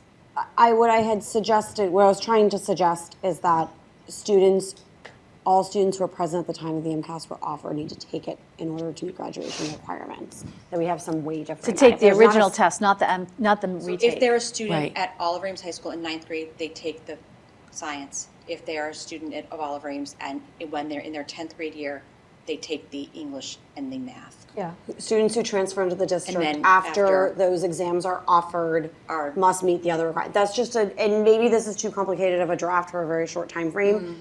I'm just throwing out Right. the idea, because then it just sort of sets the tone, because the next set of kids someone comes in and trying to understand what's Right. happening, and we're all trying to understand what's happening. And that's why I do appreciate the guidance to just make a decision on the class of 2025 so that we can talk about this more. Right. You know, And maybe we have that's the the time, and we easiest. can make the decision for the class of 2025 about the MCAS. I know that you're saying you might be setting a precedent for the future, and I completely understand that, but that's part of the reason why DESE Is saying just focus on. DESE charged us with that being the priority, knowing that that can change. Okay. Then I take back what I said. It's probably easier to just note that there's a class of 2025 only policy and move on. So would the thinking be to write language to remove or replace item 12 with the expectation that we will very likely then revise, write language right now that meets the needs of 25, and understand that we'll probably revisit this pretty soon Yes. with further language? Yes. Okay. Okay. Jackie, are you good with that? Yeah, no, I think that's fine. I just think there needs to be something with that in the policy saying that the committee will address future classes.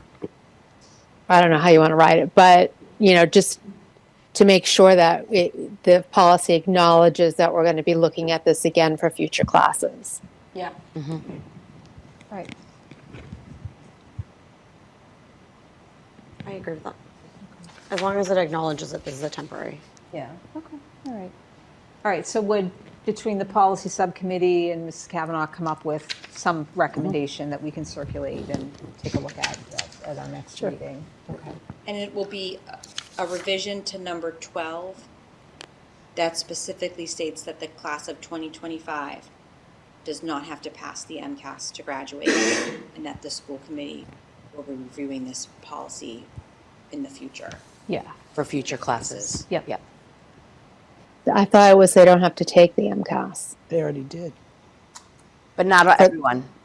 The what? Well, the current policy is that they have to pass it.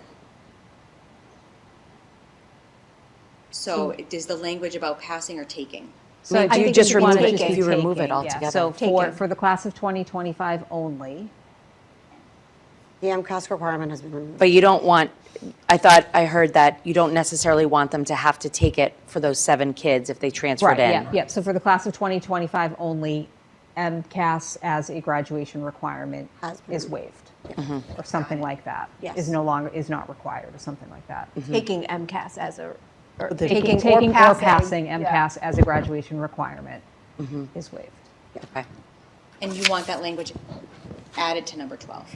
I mean, you could, if you look at it, you could also just remove 12 altogether and just not have it in there. And then come back and revisit it at a later date. good idea. Jackie and Nancy, from our policy guru viewpoint, do you agree with that, or do you think there should be some notation or placeholder or comment somewhere? I feel like there has to be something, even if it's a footnote or something, just so that it addresses that we will be revising this further. Can we just say, right in parentheses, placeholder for MCAS determination? All right, well, why don't you guys think about how to best do that? And we don't need to take up time here trying to hash that out. We're all It's late. I fully support where you're going with it, Jackie. So for what that's worth, I think that's what I was trying to get at and wrestling with, is I want anyone who picks up this policy in the next 6 months to have some understanding that there's something in place. So however you all achieve that, I fully support. And I want those 7 kids and all the other kids to graduate. So however we can make that happen. All right, and then we'll see the competency determination program of studies edit at the next meeting as well. The next meeting, yep. Okay. All right. Thank you. Thank you. Thank you. Thank you for all you're doing to keep track of all this. Oh, goodness.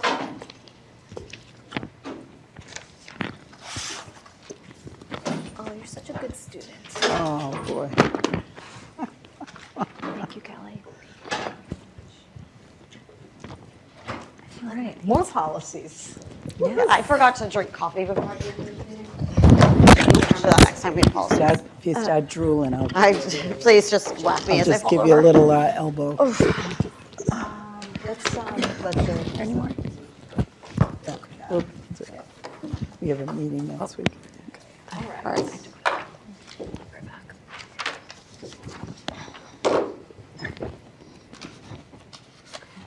All right.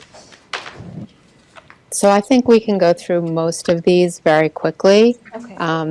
I think the first two are the only ones when I watched you guys from last time that we just, I didn't see any real comments about that. So I am interested to hear what you have to say about those two policies. Okay.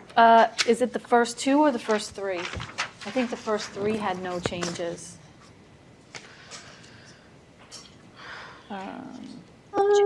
Okay, well, actually for the pupil rights amendment, Yep. if you want to skip over for a second, we just needed to confirm that there are still scoliosis screenings. Yeah. Yes. Is there? Yes. And they Okay, then that's it. That's the only reason we wanted this reviewed.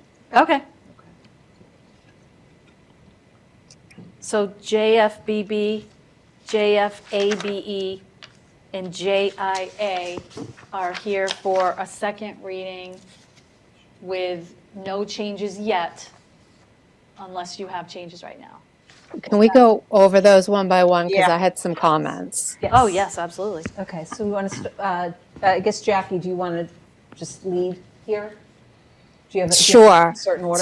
So I'll go by the agenda. So Thank you. the first one was JFBB school choice, and there was no changes on that, right? Right. Okay, yeah, that one was really, we just wanted to confirm the dates. So, and I know you guys did that, so that's good. JFABF, educational opportunities for children in foster care.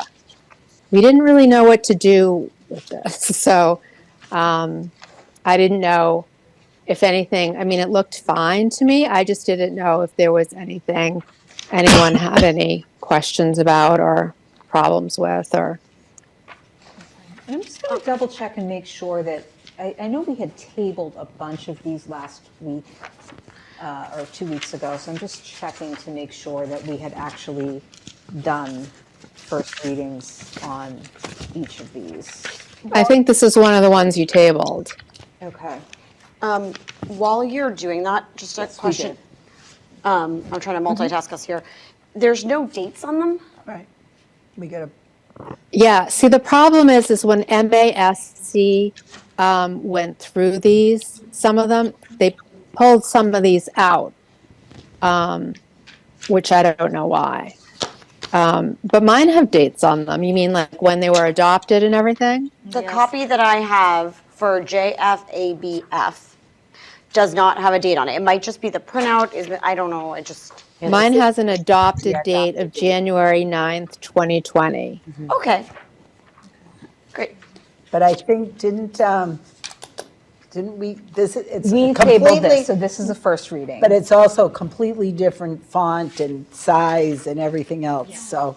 And I wanted to say that, didn't Carol's tell us this was from a new state thing? No, that was for homeless. We have to It wasn't completely for- redo the homeless student Okay. one. And Thank you. that we've made edits to, but that's going to go to legal to make sure we've covered everything we need to cover. With the homeless students one, we took out all of the references to children in foster care because we have a separate policy for that.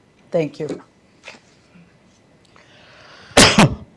So this one, just in terms of keeping track on the agenda, so JFABF, this is actually our first reading because it was tabled.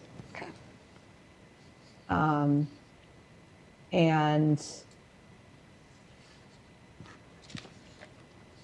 so we're reviewing it, why, I guess? Just because one of these policies, I can't remember, was not in our policy manual anymore for whatever reason. Okay. So there weren't any specific changes to either this or to the educational opportunities for military children. I think we just felt better just making sure everyone had an opportunity to read this, especially, Carol's and Dr. Cabral and Mrs. Pruitt, to make sure this is, in fact, what's happening in our district. Okay. Yes. Yes, this is what's happening. Okay. Okay, How, great. given that it's a first reading, why don't folks take time between now and when we meet again to look at it, and if you have any questions, send them to Jackie and Nancy. Sounds And good. they can incorporate into the second reading or bring some back. Sounds good. Okay. And so the next one is the JFABF, Educational Opportunities for Military Children. So same comments. JFABE. Yeah, that one JFABE, I'm sorry. we reviewed in this one. This is the second reading. Is it? This is what the our second notes reading, say. okay. Okay.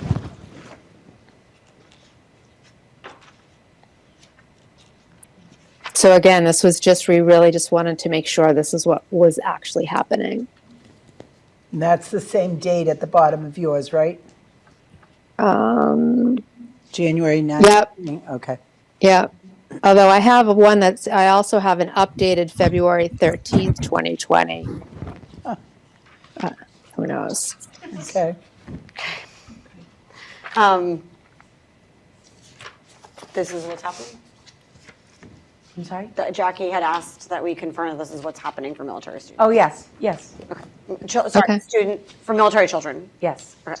Yeah, military children, they also have provisions under McKinney-Vento.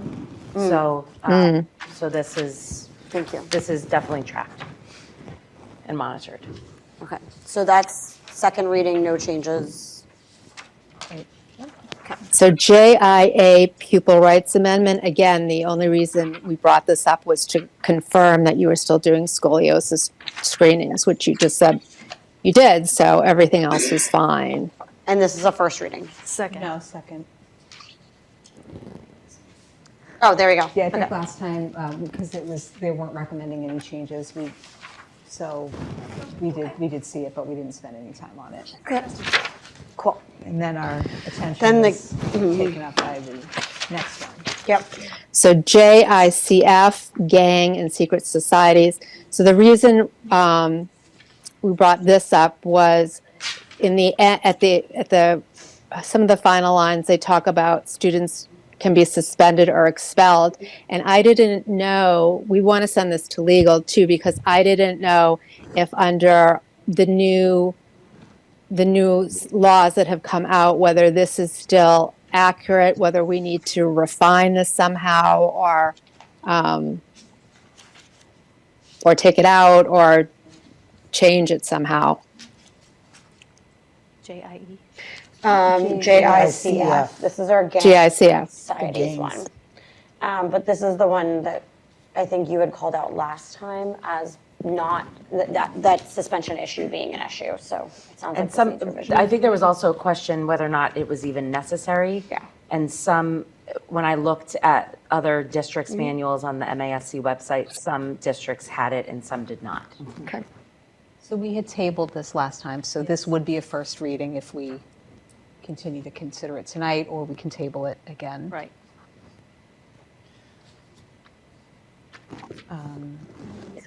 And again, if you want to keep it, it's fine. I just want to make sure legal reviews it for those suspension and expulsion provisions. Yeah, do we need to take them out? Doesn't that I just don't know. Does that comply with our district policy on when we can suspend? Well, that's what the legal That's what review the- would. that's Well, no, I was the just asking if we. I don't see, Down at the last, right at the bottom. Symbols, it Secret says here societies. that they could be suspended Oh, or okay, got expelled it. for failure to comply.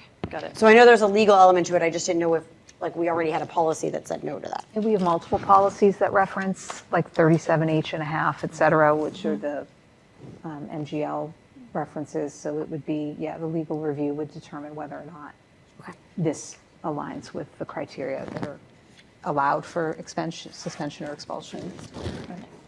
Sorry.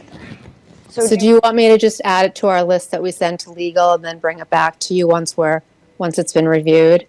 Or do we want to not keep it, like we discussed last time we debated that? Well, there's not a need now, but there could be a need in the future. Yes. Agreed. Yeah, so I would say, I mean, one of the things we're doing with policies that we're deleting is we're not like throwing them away. We're making an appendix at the end, and we're keeping the policies so that we know what's been deleted in case, for whatever reason, they need to come back. right. So if the only reason you're keeping it is sometime in the future you may need it, that might not be the reason to keep it. Well, except if you have an occasion where you do have a group that identifies as a gang and something happens and you don't have a policy on it, it would be very hard to enforce any kind of repercussion for that. Okay. It's just an area that you don't want to retrofit. Mhm. I love that. I can't believe I'm in a district that doesn't have this. Every district I've ever worked in had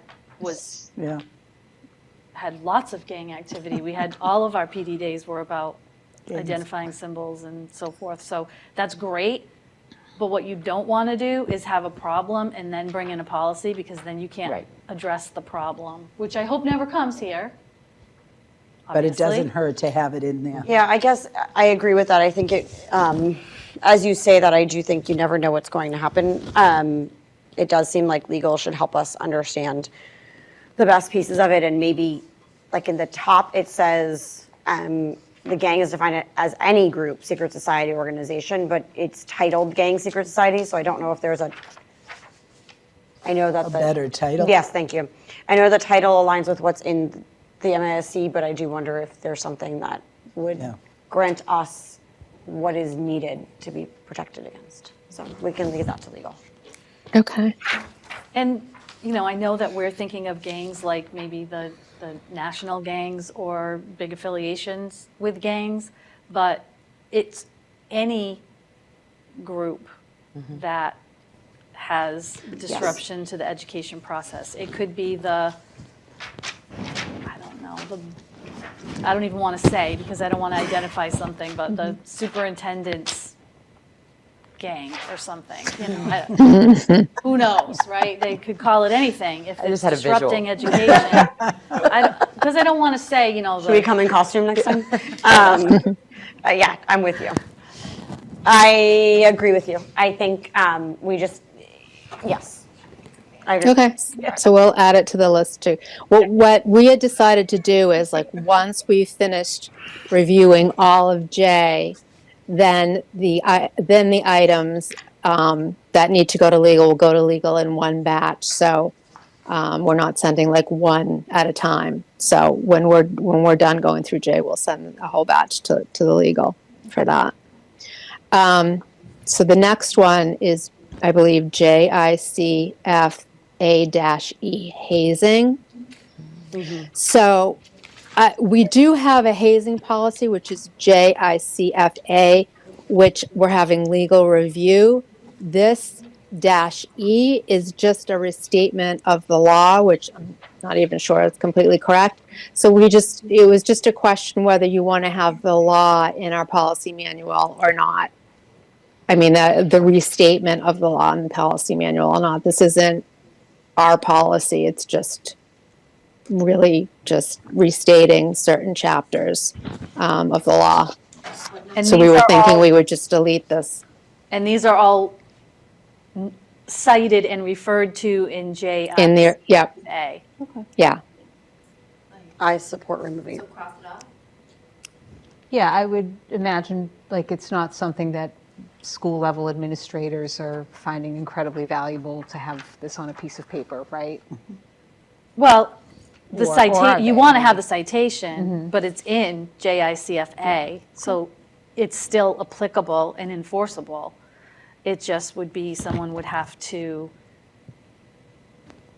look up the citation. Yeah. Which is true with many of our policies. Yep. So this was actually tabled last time, so this would be, remind me, First reading. yeah, is it, if we're deleting a policy, do we still need to do first and second? I think so. Okay. Well, because you have to vote on it. You have to vote to delete it, so. Okay, so this is our first reading then, because it was tabled last time. So Okay. this again. There just needs to be an opportunity that someone wanted to give you feedback that maybe they want it to be kept or. Gotcha, that makes sense. I would, as long as the JICA references the law, we're good, in my opinion. So it's this with the JICH-R, admin guidelines on alcohol and drug use. So we do have a prohibition of alcohol use, which is JICH. Trying to get there now. But whether you want, yeah, we have drug and alcohol use by students prohibited, which is JICH. I'm not sure why these administrative guidelines are in here. I didn't know whether you wanted to keep them in here or not. So, so JICH, how detailed does that get? Does it just say prohibited and then these are the possible consequences? It says drug and alcohol use by students poses a serious threat, blah, blah, blah. Such prohibitive actions include but are not limited to and attempted to purchase, use, presence under the influence. And in addition, no student shall aid, abet, assist, or conceal the possession, etc.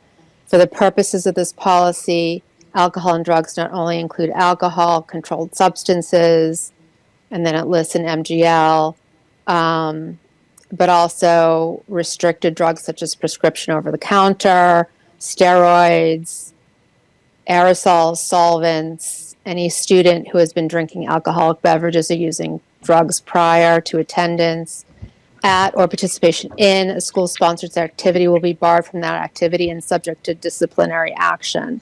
And then there is a note at the bottom that says a copy of the administrative guidelines for drug and alcohol use by students shall be kept in the principal's office of each school. So do we still want those administrative guidelines in our policy manual, or do we want them just kept in the schools? Well, I think by having them in the policy manual, it gives the school committee oversight of the administrative guidelines, right? So if we remove them from the policy manual, could we be introducing the possibility of this building level administration making unilateral changes to these that are not reviewed or accepted by the committee because they are no longer written policy for us?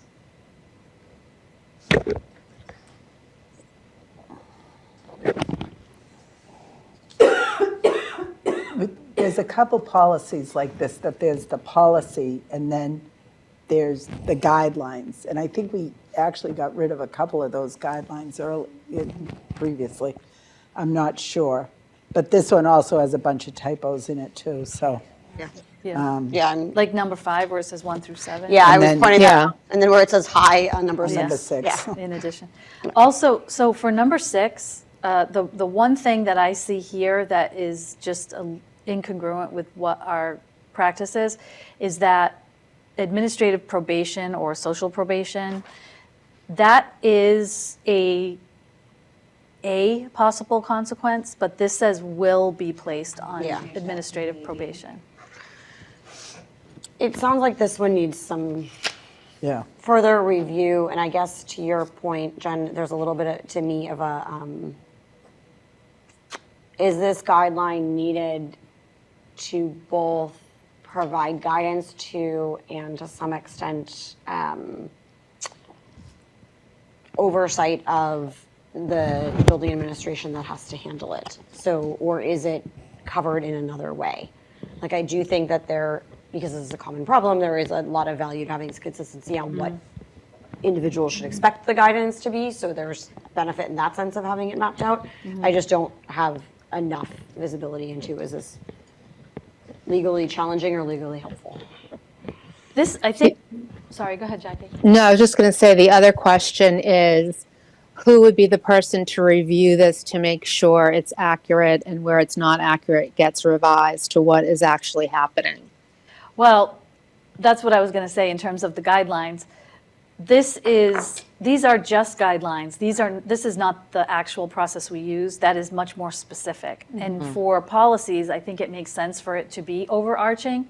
The only thing that I see, like I said, which is different than what we currently do, is that it says will be instead of maybe in number 6. But other than that, everything we do falls under this, which I think is good. There's nothing that is contradictory to this. If you were to put the actual procedure that the principal uses, that would be far more specific than this. So even though it says guidelines, the guidelines we use are much more specific. So then why would we have guidelines in here that aren't actually being used, that there are other guidelines that are being used? Well, these are being used, but there's a lot more that's done in addition to these, but they fall under all of these. Like sorry. So this is broader than the specific one that they're using by the administration. Okay. Like, so the guidelines that are used at the school is that they may have the school nurse check a student. But the policy needs to say a student will cooperate with the school nurse if they are used. The policy says that they may go under a physical examination by the nurse. The policy just says have them checked by the, like the way I think we're confusing the words guideline and policy, so that might be what's confusing. The structure steps that the school follows would be, yes, if you have a question about the sobriety or impairment of a student or a staff member, you have them checked by the school nurse. This actually says, if an administrator has them checked by the school nurse, they must comply with that. They must allow the school nurse to check them. That's something that's not in the steps that we follow, but would be in a policy that this is the expectation of what you do in that circumstance. So do you find having the guidelines here helpful? I think they are, because it gives legs to what the principal's doing. That's what I'm just, Is this also covered in the handbook? Is there like a third version of this? I don't think so. I'm just confirming. Okay. Well, the handbook has to state what the process and consequences are. I'm not sure if it's worded exactly like this or if it's the more specific process. It should be but we checked, can yeah. check that. Yeah. So this should be cross-referenced with the handbook. That would be my recommendation. And then if you find this helpful, then that's good to know. Handbooks, yeah. Okay, so what edits do you want to this? Do you want to do to this? There's, as Nancy said, there's just a couple of clerical errors. One of the questions I had in number 4, if you go to the 3rd line, it talks about direct a student to undergo a physical examination by a physician and or to schedule an appointment with the school psychologist or guidance counselor. Should it also say or adjustment counselor? It can, sure. Great We didn't call. have adjustment counselors. Yeah. back then. Okay. Is there a broader term for the staff who provides those services that we don't have to Yeah. list every title? It's the therapeutic staff Therapeutic. So maybe that's Okay. helpful. with a So we member can of use therapeutic that. staff. That way, as we change titles, we don't have to worry Right. about it. Yeah, that's good. So a member of the school Of therapeutic the staff? school therapeutic staff, yep. And so that would be under number F too. I mean, letter F, we would do the same thing. Students who engage in conduct listed in, how about just listed in the items above? Yeah. Take out 1 through 7. What are you referring to? A through A through F, F. but they put items 1 through 7. No, that's not conduct. No, It says no. students who engage in the conduct listed. Oh, you know what? See here, they're referring to the actual policy. Yeah, so that needs to, it's not listed above. It's not above. So students who engage in the conduct listed in policy, Yeah. and then which is JICH. JICH. Okay. I think number 6, the first word is supposed to be in. I think so. Yeah, high addition. And then will become maybe. Okay. And then Yeah, should a hi. student on probation, is forbidden or may be forbidden? May. And this is Maybe. one that Carol should cross-reference with our student handbooks. Okay. And would the terms he, she be changed to they? Carol's will change Yep, all that. Carol's will Should- change yeah, that. Yeah.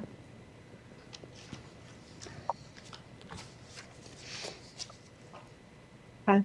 Okay.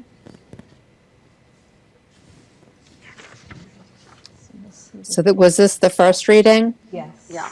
Okay.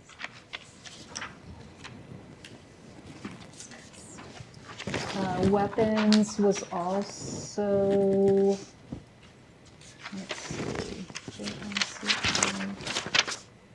we also tabled weapons last time, so this would be the first reading. Do you know why did you table weapons? I think Carol may have suggested, I don't recall. Also, the last line, what is, all right, okay, wait a minute. Department of Children and Families, get rid of the M, okay. Yep. The Special Services Office, okay. I think she was going to look up the legal, no, was she doing the legal reference? I looked up the law. That's why I changed Okay. the 1,000 to 5,000 Okay. in 1 year to 5 years. All right. We also had a discussion, but got it clarified, around like the definition of a gun, basically. And Oh, okay. to be, but I think we landed on, there's a legal reference, we need to use that. And do you want to keep, if such weapon is a firearm, the student must be excluded for no less than 1 year? I think, I can look it up again, but I think that was in the law, the Federal Guns Free School Act. Okay. But I'll double check that. Should we just need a legal review on this one? It's not, it's at school-related events, too. Could be off-site.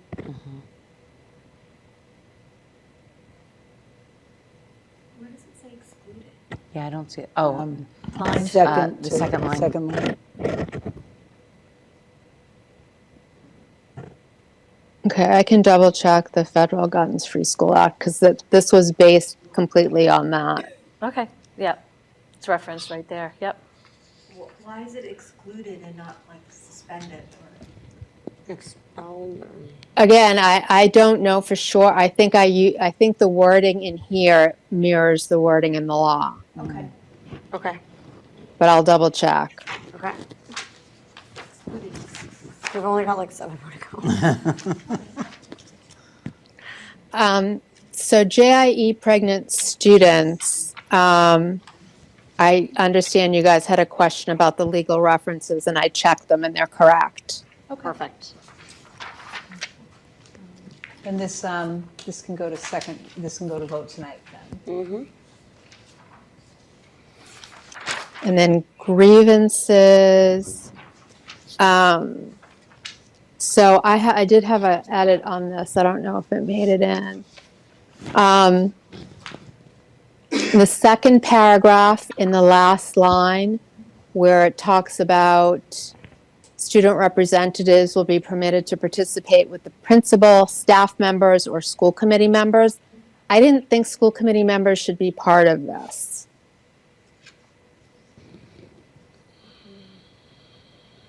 But I want Dr. Cabral's input on that. Well, there is a means now that there wasn't before.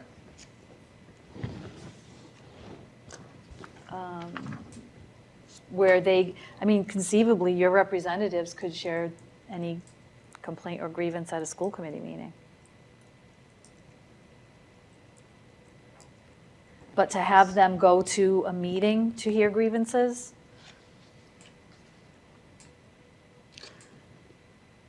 I mean, I could see though, if the complaint were related to something that's, say, a policy of ours, right? Like when the students came and asked about or petitioned us to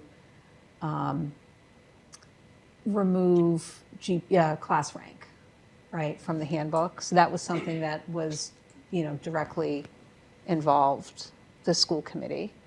So I could see issues where we end up being decision makers or part of the solution. Because same thing could happen on the graduation requirement, right? We're going to make the determination on the graduation requirement. There could be a student group that moves forward. And we vote on the student handbook, so maybe Yeah. that's why it needs to stay. I don't know. Okay. I mean, there are Just keep it as is. If school committee members attend, you would have to post it if there's going to be any kind of discussion. Yep.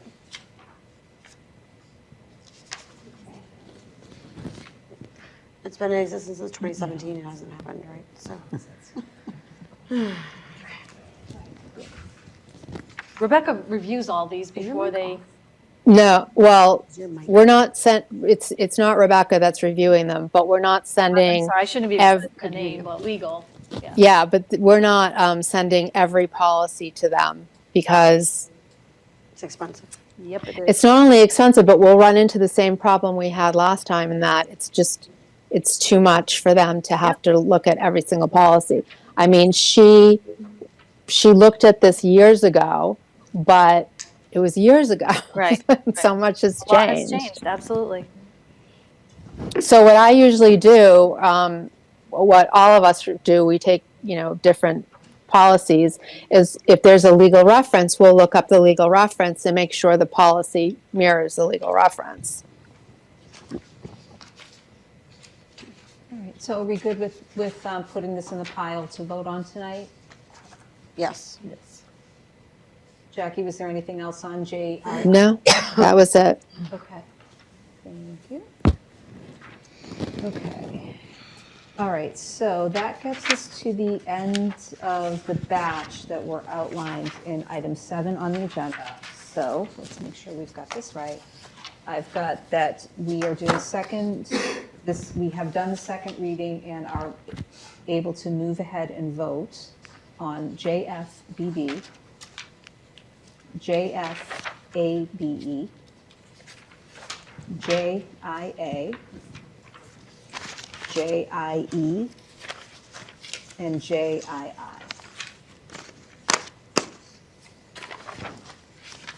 Does that align with everybody else's notations? Yes. Before JII was JIE. Yeah, she said that. That was the pregnant students. Okay. All right, so I will make a motion to approve policies JFBB, JFABE, JIA, JIE, and JII. Can I get a second? Wise, Okay, and roll call vote. DeLuca, yes. Wiseman, yes. Star, yes? Loomis, yes. Percio, yes. All right, excellent. Okay, so next up, more policy. These are first readings on JJF, student activity accounts, and JJE/JJE-E fundraising. That, oh, so we're not doing JJ-E. What? Wait a minute. JJF, JJE, Yeah. JJ. Dash E. Oh, okay. With This the just says decision tree. JJ-E. Okay, yeah, so it's just wrong So in just the- get in the agenda. extra E out of it. Yeah. Okay, Yeah. good. All Thank right, you. just making sure. All right. Take it away. What do you guys want to, what are we discussing here? No, well, this was only if I think this was only if Andrea could be here. Oh, that's. Oh, well, Because we wanted her to look at those policies and see if anything needs to be changed. Right, you could, I did talk to her today. She does Yeah. want the opportunity to do that, but you could see if you have any questions for her, and at the second reading, she could provide you with any feedback on anything that might need to be changed. I know that number 6B on fundraising needs a recommendation if you want to have a dollar amount on there. Right. And fundraising looks to be correct based on your most recent conversation about fundraisings. The student activities, she wanted more time to review. All right, so keeping in mind the hour, can I assign this as homework? And if anybody has any, we can, I guess, how about if within the next, because we've got 3 weeks between now and our next meeting, I believe. I think we have a bit of a, no, we don't, it's 2 weeks. That's, No, it's 3 until the 13th. it is 3, yes. okay. So how about within a week, read through these on your own, and if you have questions or comments, send them to Jackie and Nancy, and they will coordinate with Andrea. And if we're in shape to do a second reading next time and vote, great. If we need a third reading, then we can do that. Yep. Okay. Okay. Okay, so that's. I know, Yep, sorry. go ahead. JJE, which maybe is supposed to be JJEE, I don't know. Can we have Carol's look at it too because of line 8, of item number 8? Unless Item Carol's- 8. It just goes into participation in extracurricular activities shall be actively encouraged by each school for both boys and girls and for racial and ethnic minorities. Wait, where?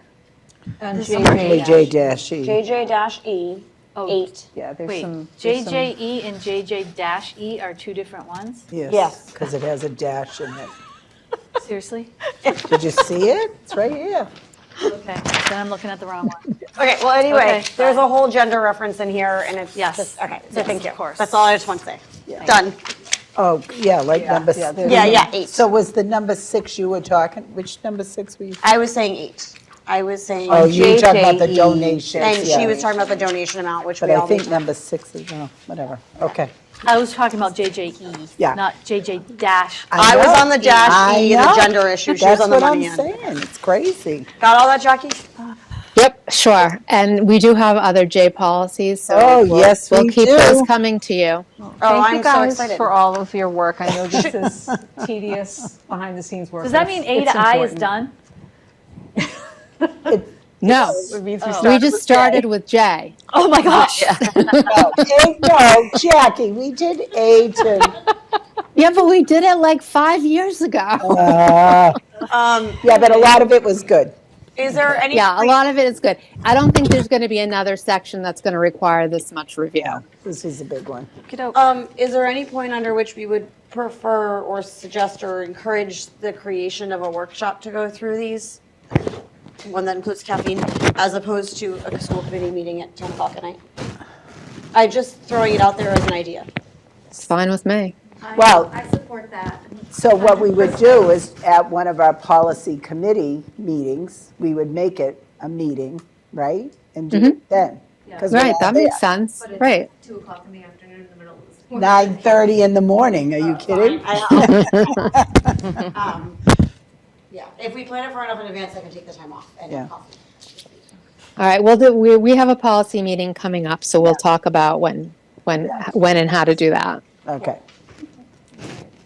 So next up, it looks like it was not printed for our packet, unfortunately, but we have the school committee annual report to the town. So this is an annual. And it looks perfect. Oh, you wrote it already? I did. Good May I ask girl. a question You didn't on it? ask. I read it. Yes. What time period is this supposed to cover? It is school year 2023 to 2024. Yes. There are a few places in it that you reference things that happened in fall of 2024, so. There's one, I believe, and it's because we announce the professional status reception people at the end of the school year. Okay. And then we just reference that Got the item happened in the fall. I believe that's the only one, but if there was a second, I'll let me double know. check it when I read it. That was the only part that I got confused on. Yep. So do you want us to just Otherwise, it read it looked and get back to you? Yes, so it's Okay. it's in the electronic packet. Okay. And so you should be, if anybody has, yeah, where it is, you should have access to it, but if anybody has any access issues, let me know and I can grant you permission. But yep, and we can vote on it at the next one. Okay. So, okay, so it is due to the town on the 15th, so, okay. You're very welcome. Okay, so we do not have Marvel tonight, so we do not have student rep. Let me just make sure that She's not on. email, okay. Correct. Okay, just a quick message. We are down to one attendee. Okay. Dr. Luca? Jack. Hi, honey. Okay, all right. I love the loyalty. It's the best. We appreciate you, Jack. We had a higher audience at the 8 o'clock hour. All right, so since the school committee, last met, we have, moving on to the schedule of payments. Since the school committee last met, warrant 036S was approved today. Okay. Public has left us. Public comments? So we do not have public here. Well, we do. We have, He's a public. yes, okay. Did we you have any we have an comments? audience member. No. Okay. Superintendent notes, Dr. Cabral? None that can't wait. Okay. You're welcome. Thank you. Okay. And assistant superintendent notes. Just Go one ahead. quick one. Go ahead. Time. When we presented the MCAS results, you had asked for a mid-year check-in. We are in the process right now of starting our data meetings for the mid-cycle. So I'm just wondering when you would like that update. Whenever we're not discussing policies. So I think Maybe March? if the data is available, sure. I know, there's such a lag between Right. when we get the MCAS data and have the Right. whatever. But yeah, so I'd say anytime between March and the end of the year, whatever makes sense. Okay. I think March is a fairly light month in terms of recurring agenda items versus it gets a little heavier once we get into budget and then doing the school improvement plans and all of that stuff. I can check with Lynn. So, okay. As far as the agendas go, Yeah. what's the typical Yeah. lighter Yeah, I think March lighter meeting? in my head doesn't have as many items. Okay. So maybe that would, if the data is available. Yes. Yep. Okay. School committee You'll be notes. pleased. Nancy? Okay, just quickly. So I believe it's next Friday, Winter Pops at OA.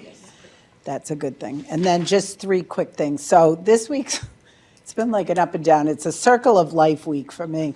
But anyway, Mrs. Phyllis Gage, who was our secretary at the Easton Junior High and the middle school, she passed away. And I just wanted to shout out, she's like a lovely person. She's great. Another one, Louise Zamiara, who was a reading specialist at Parkview. Amazing. I had one of her daughters in school. See, I've had everybody. And just so sad and just a lovely woman. So my thoughts are with her family. But then I found out last night that, so I had this, Mr. Paul Keyes, I had him as he was my 6th grade teacher. Then he changed over to junior high. Well, it was junior high, 6, 7, 8. And then he was my 8th grade teacher. And then when I went to teach at the junior high middle school, we were on the same team. And he just passed away on Monday. But it was this, and I talked to his wife last night, and I told her about my new grandson, and she did. She said, circle of life. So Mr. Keyes left, and Mr. Jackson showed up. So, but it's so hard. Like, I'm so happy about all these people that are retiring. That's great, and I can't wait for the party in June. But it's just like little pieces just keep going. So anyway, just shout out to them that they're thought of. I'm okay. Very sweet. Thank you, Nancy. Yep. Okay. Jackie, anything? Jackie, where did she there? go? Did we lose her? Did she? No, she's there. Okay. All right, Jackie, feel free to chime in if anything comes up. Lauren? I just have one thing. Yesterday, I had the privilege and honor of attending the 5th grade band, orchestra, and chorus. And it was so cute. And they did such a good job. The what was it? The orchestra was interactive with the audience, and it was really cute. They all did such a good job, the chorus and the band and everyone. And so shout out to our amazing music department, and thank you for putting on a great show. And it was fun to see the kids who are so new in their music career, and then, you know, to see something NOA when they're, you know, so much more proficient and almost professional. It's great. So that's all. Okay, Kelly? Congratulations to all the high schoolers that have finished their midterms. So that's it. I'll just leave it there. There was a lot of relief, I think, and now I feel for all the teachers who are grading all those midterms. So coffee for all of them. That's it. All right. Wanted to say thank you to the Blanche James and RO PTAs for inviting Lauren and I, giving us some time to meet with them last week and talk about the school committee in general and PACE specifically. So that was it was really nice to be back in the schools, and what great school level parent leaders and parent and faculty leaders we have. Very engaged, lots of good questions. So that was really great, and we hope to make that a fairly regular thing so that we can build those relationships at the schools. And then PACE, we have our next meeting on the 29th at 5:30. We have another meeting 2 weeks after that on the 12th, February 12th, and then tentative open house that Dr. Cabral mentioned earlier in a larger location, tentatively set for February 26th. So 3 things coming up there. And then Mass Association of School Committees, one of their upcoming Lunch and Learn workshops is with Darnisa Amonte Jackson. So on using data to inform policy and analysis. So we're looking forward to attending that. Lauren and I have attended a session at the joint conference, and I think it's the same topic or similar, but yeah. Yep. So definitely always worth tuning into. She's phenomenal. So, and it'll be recorded and out there. So, and so with that, our Did Jackie have anything? No. Did Jackie have anything? Oh, I don't think Jackie. Nope, I'm all set, thank you. Okay. Yeah. Nope. So sports, everything's still in the middle of the season. So we'll do sports report when we get kind of things start wrapping up. I'm fine. I get you. So we are going to do an executive session and return to open session. So at that point, I'll do our next meeting as well. So with that, I make a motion to go into executive session pursuant to MGL Chapter 38, subsection 21A7, to comply with open meeting law and review executive session meeting minutes from just October 24th, 24, November 14th, 24, and pursuant to MGL Chapter 38, subsection 21A2, to conduct strategy with preparation for collective bargaining with the Easton Educators Association Unit A, B, and paraprofessionals. In my opinion, having these discussions in open session would be detrimental to the bargaining position of the school committee. Can I get a second? Rocio, second. Roll call vote. DeLuca, yes. Wiseman, yes. Star, yes. Loomis, yes. Rocio, yes.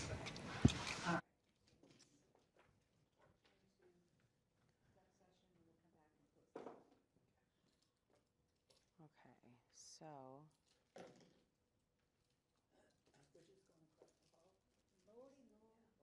I have to leave this on, I think. Oh wait, they can still hear us.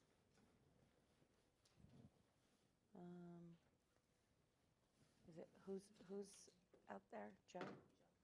Joe, can you press mute, please? There we go. I got it. I pressed it for you. Okay.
welcome back, everybody.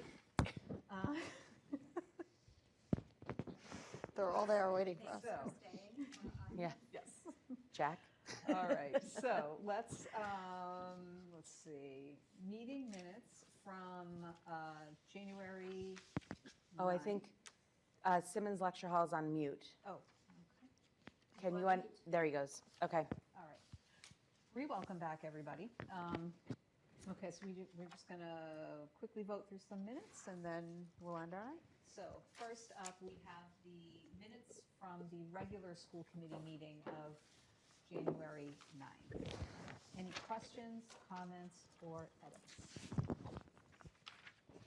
I had none, and I found them a very helpful reference for this evening's I agree. discussion, so glad we had them. Any, nope, okay.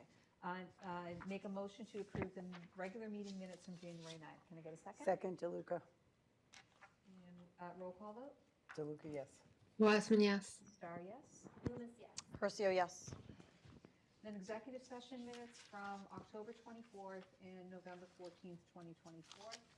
I make a motion to approve but not release the minutes from October 24th with noted edits, and then also to approve and not release the minutes from November 14th, also with noted edits. Can I get a second? Percio, Wiseman, second. And roll call vote. DeLuca, yes. Wiseman, yes. Star, yes. Loomis, yes. Percio, yes. And then finally, the executive session minutes from January 9th. I make a motion to hold these for review in a future executive session. Can I get a second? Percio, second. Roll call vote. DeLuca, yes. Wiseman, yes. Star, yes. Loomis, yes. Percio, yes. Great. Okay, so our next meeting is February 13th at 6 p.m. with Student Advisory Committee Workshop beginning at 5:15.